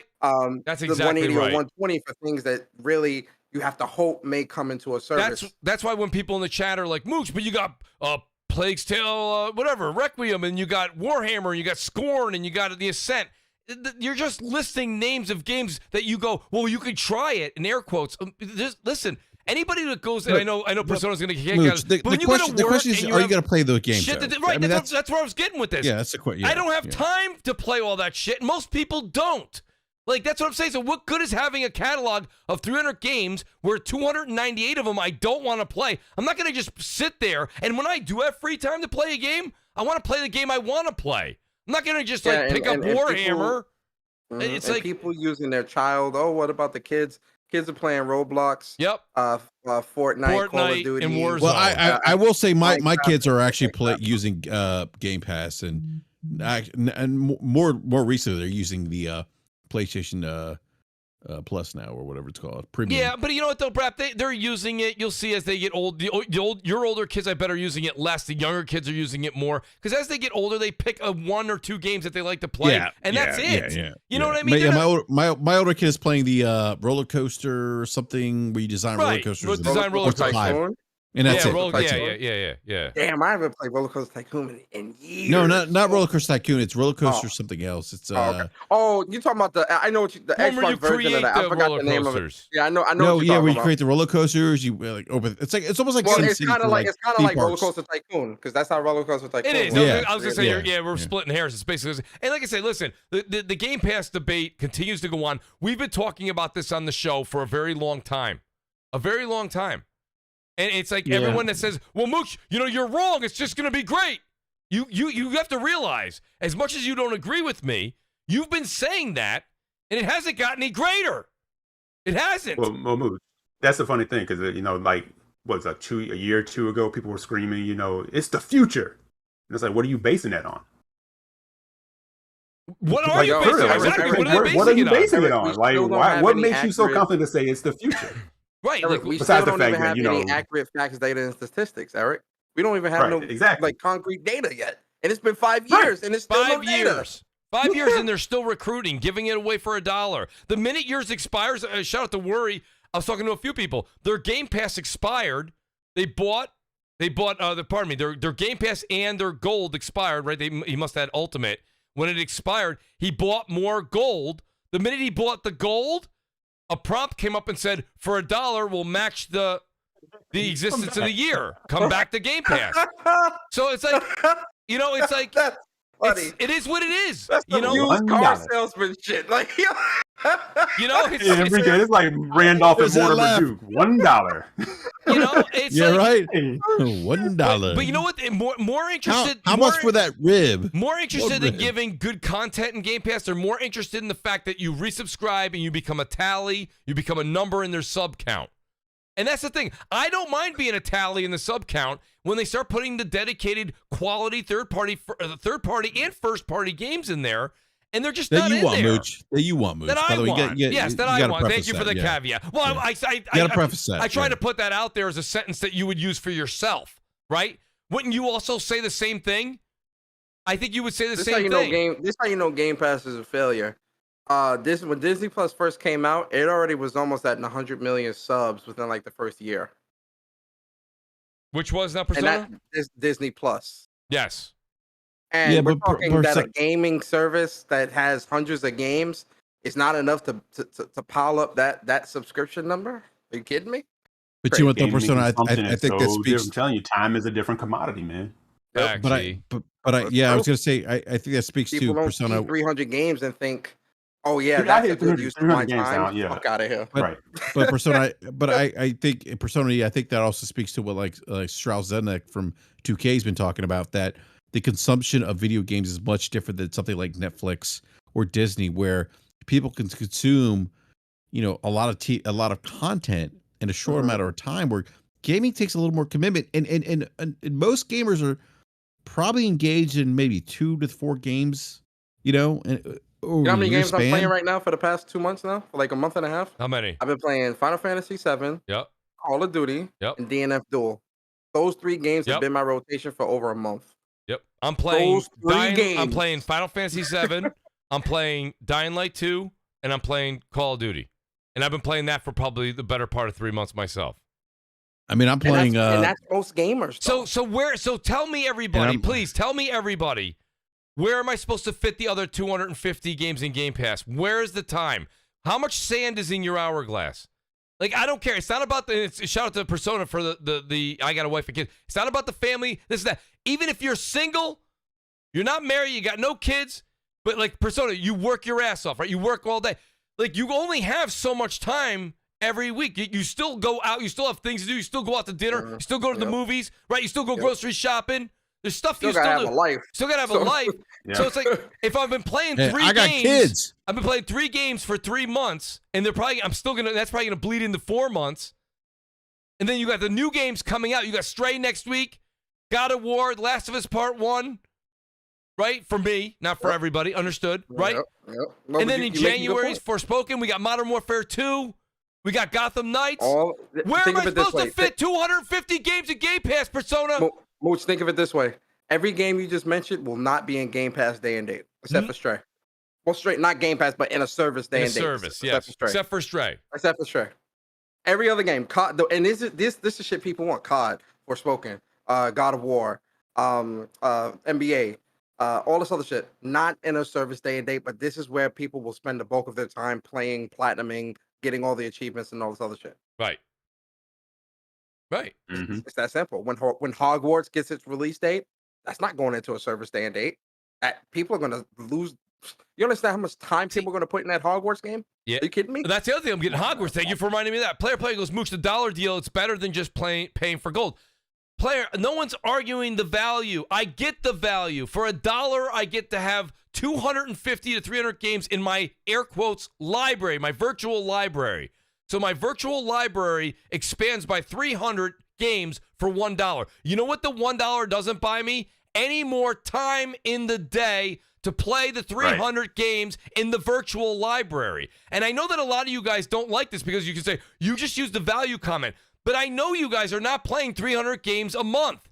You're not playing 300 games at all. You're not playing, maybe you picked out like 5 games that you've been playing. I'll use myself as an example, right? So if I get finished playing like a big game, like that's why COD has been such a big part of my life as well. Like I love COD. Like I said, you can see I've been playing. That's my gameplay, dude. That's what I play. But like whenever I finish like a big game, like if I finish like a Horizon Forbidden West or something like that, I always have a cooldown. Like my gaming cycles is always in like a cooldown period where I don't jump straight into another super intensive game that requires a lot of my time and attention. I normally play like COD and like some fighters or something for like 2 weeks to a month before I jump into another super intense, like, all right, now I'm ready to get back into like, the platinum hunting and all this other shit. Cooldown periods. That's why I play COD all through the year, and COD is so important to me, and why it's so important for COD to be good, because COD is my cooldown game. It's my time waster every night. Put like 2 or 3 hours. Yep. And bam, that's it. And listen, I'm ready because that's what a lot of people are doing. Shout out to Strictly, because I told Strictly, I said, Strick, once that comes out, and I'm going to join up with Persona, we are going to make that cooldown every night when we just bullshit and play some games. I'm going to be. I bought Modern Warfare 2 already. I already bought it on PlayStation 5, and I already bought it on Xbox because like I said, Persona, I'm a man of my word. I play that game. That's what I play for. It is. I like how you put the words cooldown. It's just a game that I like to play. So I'm gonna play it. If my friends happen to be over there on the Xbox, it's easier for chat or whatever. That's cool. If my friends are over on the PlayStation, I'll be over there on chat. It's just easier. Okay, cool. But my point is like, you're right. When I got done with Horizon Forbidden West, when I get done with Final Fantasy 7, I just like to just have a chill month. I'm actually looking forward to Stray next week. Because Stray's gonna be a pretty. I'm so looking forward to that. Dude. It's just a chill game to sit back. I think it's gonna be chill, relaxed, searching around collectibles. You know, Mooch loves collectibles. I love that shit. So I think it's gonna be a crazy thing. Of course, we're cat people too. I know there's dog people out there. I love cats. I love cats. Me too. Because cats are like, like you come home and you're like, yo, come over here, and the cat's like, fuck yourself. You know what I mean? It's like, okay, cool. Yeah. You know what I mean? That's it. Cats got personality. That's like Yeah, you live with me, cats mother. give, Right. cats gives. By the way, cats give 0 fucks. By the way, They give 0 They're- fucks. Well, it depends. You might, because like one of my cats, because I had 2 cats growing up. One of my cats, she was needy. I mean, like she was if you're sitting on the couch, she jumping up. She's staring right in front of you, wanting you to pet her. She laying up on you. She was. You gotta so scratch needy, that pussy, man. cat. All right, all right, See, all right. so, Mooch. shout I mean, all right. I said bro. pussy cat. Wait, All wait. right, bro. Listen, so shout out to Viceroy. Viceroy, I don't know. Viceroy, you're here almost every week. I don't understand why you would write that question. It makes no sense. He says, what are you looking for here? Are you wanting someone in chat to convince you to get Game Pass? It's not for you. It is what it is. I don't think people are losing sleep on your opinion. That's Jeez. what the hell are you Hey, talking about? Your chat. Hey, yo, I ain't gonna lie, What Mooch. the Your hell? chat is next fucking level, boy. What the hell are you talking about? Viceroy, I'm a Mets fan, right? And I can't wait for DeGrom to come back. But when I turn on the Mets channel, SNY, which is owned by the owners of the Mets, I've got broadcasters on there telling me how his shoulder could still be a problem after 6 months of rehabilitation. Do you see that? What are you talking? That's what announcers and people that do shows do. We talk about the good, the bad, and the ugly. I told you the good of Game Pass. It's great value, 300 games in a virtual library. The minuses are there's so much sand in the hourglass. People don't have that much time. And right now, the biggest sales pitch to Game Pass is Microsoft's first party, which isn't in there. There's nothing new. There's nothing new. So, Viceroy, it's not that anyone's going to lose sleep on my opinion. And it's got nothing to do with a sales pitch. It's the fact that we're talking about the good, the bad, and the ugly. The problem here, Viceroy, is you want everyone to like it. And I'm sorry, but not everybody does. Maybe in the small community that you hang out in, it's, everyone just loves it. That's fine. Good for all you guys. But for the rest of the world that wants to have a discussion about it, and people that are actually thinking whether or not they want to resubscribe, maybe you don't have to resubscribe until Microsoft puts up their end of the bargain, which is new games into the service. You know what's funny? My grandmother, she wanted a PS5. I got her a PS5, right? The reason why she wanted the PS5 is because she had seen a Miles Morales commercial and she wanted to play the game. So I was like, all right, I'll buy you a PS5. Like, whatever. She didn't say, oh yeah, and is it coming with a service with over two? She didn't say I want a console, so that she saw a game that she wanted and she wanted to play it. Right. That stuff is like that. That's people in general. No one is looking at these services and saying this is why you need to own a console because of this long list of shit that you don't give a fuck about. No, people are saying you want to own a console because, in PlayStation's case, God of War, GT, Horizon, blah blah blah. In Nintendo's case, Pokemon, Zelda, Mario, blah, blah, blah. In Xbox's case, because it warms your house during the winter. The people want these consoles for specific things. Yeah, absolutely. Yeah, I and shout out to guess, Viceroy says, he goes, Mooch, I don't even have Game Pass. Well, Viceroy, I guess you're more on my side than maybe you think you are. I could be wrong, but I kind of feel like the sentiment when Microsoft announced Game Pass was great value because we don't have to pay for $60 AAA games. Right. Like, right. That's how I took it. That's the pitch. That was the pitch. I think that's what like Tim Dog took it as. That's what you took it as, Mooch. I certainly did. I think a lot of us did because like that was like, oh shit, like AAA games for what?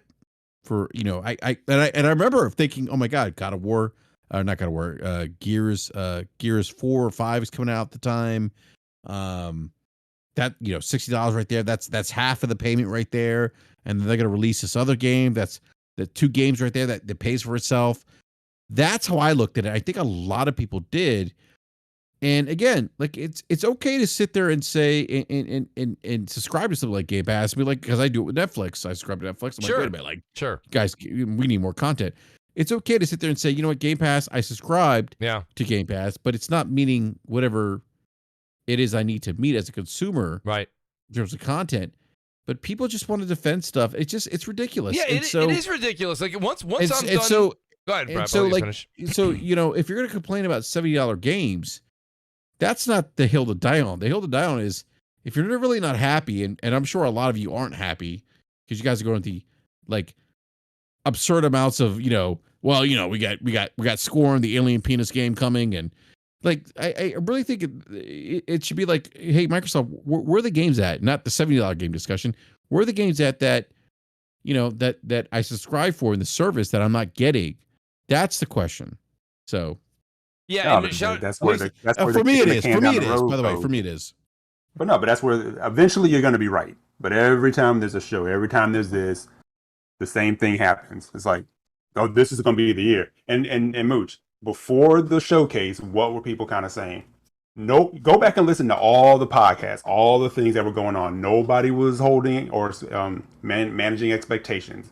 The wish list, the thing was out there. Everybody was like going for it. And all of a sudden, after the showcase, it became well, they didn't promise you anything. They said this is what's coming in 12 months. And I, for one, knowing what I'm going to be playing for the next 12 months sounds fantastic. And I'm like, you can do that without Microsoft telling you that. You know, you needed a showcase, a 90-minute showcase for them to tell you what's coming for the next 12 months. Mm-hmm. And it doesn't really even equate to this grand thing that they kind of put out there. Mm-hmm. You know, about what Game Pass was supposed to encompass and what it was supposed to be. But you have these people that just want to die on, they just acquiesce to whichever direction they go and whatever they say. Yeah. I mean, Enrique, what did I tell you? What did I tell you, Enrique? Yeah. When did Game Pass debut? It was 2017, right? June 2017, yeah. Wait a minute. You guys. The day before that, traditional ways of buying games was still fine. That's right. Yes. The next day it was, everything. You guys are suckers for paying for your games. Yeah. What are you guys? What are you thinking? Yeah. You know? Well, next day it changed. This could be one of the worst takes of the night. Shout out to Mike. Mike, I do appreciate the super chat, but it's an awful take. This is a very piss poor. And by the way, Mike, keep giving Mooch your money. By the way, with those piss poor takes. It's a bad take. He says here, if you are hyped for it's Stray, great. No, encourage him. But he goes, he'll get more money. He goes, but if you're hyped for Stray, but you can't be bothered with Plague's Tale 2 or Dark Tide, then you have no business saying Game Pass has no games people want to play. It is up to Brap said this. The games that you like to play are subjective. That's up to you. That's what you like to play. That's fine. I'm saying I don't see that being I don't want to play Plague's Tale. I don't like Plague's Tale. I've been making fun of the original one for about 3 years. I know everyone else likes it. I don't care for it. But I'm hyped for both. I'm hyped for Stray. I'm hyped for both too. And that's fine. And I have Game Pass, and I still bought a collector's edition for a Plague's Tale because I'm a fan of that series. Exactly. But the thing about it too is, Mike, to answer your question, I don't know if this helps or not. I'm buying Stray. I don't have PS Plus Extra or Premium. I'm buying Stray. So like that goes. So Stray's about a cat, right? Yes. So wouldn't that be Stray Pussy Cat? Oh. All right. It's time to go. It's time to go. I'm sorry. I couldn't resist. I'm sorry. Yeah. Time to go. All right. So shout out to Ekim. He's here. He says, I don't care for sub-services, so I'm buying both Plague's Tale and Stray on PS5. Buying games I know I'll put the time into to play is just how I roll. Ekim, thank you for actually saying something that I totally agree with. I will be buying the games that I like to have. If you really love a game, like E just said, he has Game Pass. He's still buying Plague's Tale Requiem because he loves it, and he's buying it. He's even getting the Steelbook. Yeah, they have the collector's edition with the statues and the whole nine. That's what it is. You know what I mean? It's wait, is that still available, E? I don't know. I do not know. How did I miss that? I would think no, but I'm not sure. Stray, you talking about Stray with a collector? No. Plague's Tale Requiem. Oh, you get pussy with Stray. There is a physical for Stray, I think, through IM8 did. No, there is a physical release of Stray coming, but I heard it's September.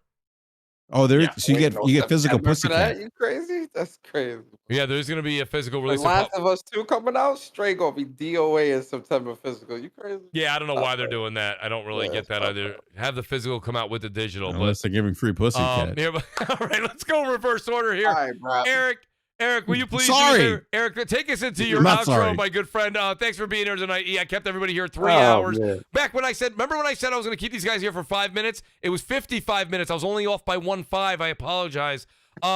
Eric, if you can let everybody know where they can find you, man, it's awesome to have you here. And actually, the reason this show went an extra hour is I can't always get Eric Jackson on the show, so I'm literally taking as much of his time as I possibly can in case he can't come back in a few weeks. But thank you for being here, buddy. Let people know they can find you. No, bro, always a pleasure to be on. But thanks again, panel. I love you guys. Chat, you guys kept it rocking. But yeah, you can find me on Twitter, EC Jackson with an X. And Just try to stay out there, keeping it light, keep people laughing, because none of this shit is serious. It's really real. not serious. It's I really don't know some of the problems people on Twitter seem to have. They don't seem to have any real problems because they just go in on stuff all day that means nothing. right. Gas Like, I no need issue. that problem. Yeah. Yeah, what's You know, gas so- prices? Don't worry about it. Milk more Let's expensive. let's just go off about who's buying games the right way or wrong way. Ham no burger. Exactly. Peanut butter, no jelly. So yeah, no, thanks much. Appreciate it, man. Yo, E, thank you. Persona, I don't know, man. I got to be honest with you. Today this is a tough call. Last time you were on the show, I think the audience really, really took to you. I don't know. This might be a 50-50 split, but I'll tell you one thing. I loved you being here. Persona, I love what you're doing. I'll definitely be listening tomorrow morning. I got a long ride tomorrow morning, so I'll be having you and Bari on while you guys are doing What's Up PlayStation. But thanks for being here tonight, buddy. Let everyone know they can find you. And you know me, I'm probably at least 3-4 weeks from now, I'm probably gonna bother you again, Persona. Absolutely. Yo, listen, man. I'm so happy to be here, man. I always enjoy being on Crossfire. Shout out to the panel, man. Shout out to everybody here. Shout out to the chat. I agree, Mooch. I think it's gonna be a 50-50, man. Yeah, it's a split. It's gonna be a split in that chat, in that comment section. I'm gonna come back tomorrow and check the comments. I'm sure it's gonna be a couple people. It might be more than what I thought it would be, but maybe. Shout out to the chat, man. Make sure y'all hit the like button, man. For me personally, man, I am Persona. If you want to follow me on Twitter at Persona Speaks, you can. And yeah, listen, I appreciate all of you guys, and I hope y'all have a great weekend. Please be safe. God of War Ragnarok Game of the Year. Okay. Lock that in. You heard it here first, folks. You heard it here first. Thank you, Persona. I appreciate that. The Great Basement Radio Arcade Podcast. Brap, let people know they can find you, buddy. Great. Absolutely. Look, great show, man.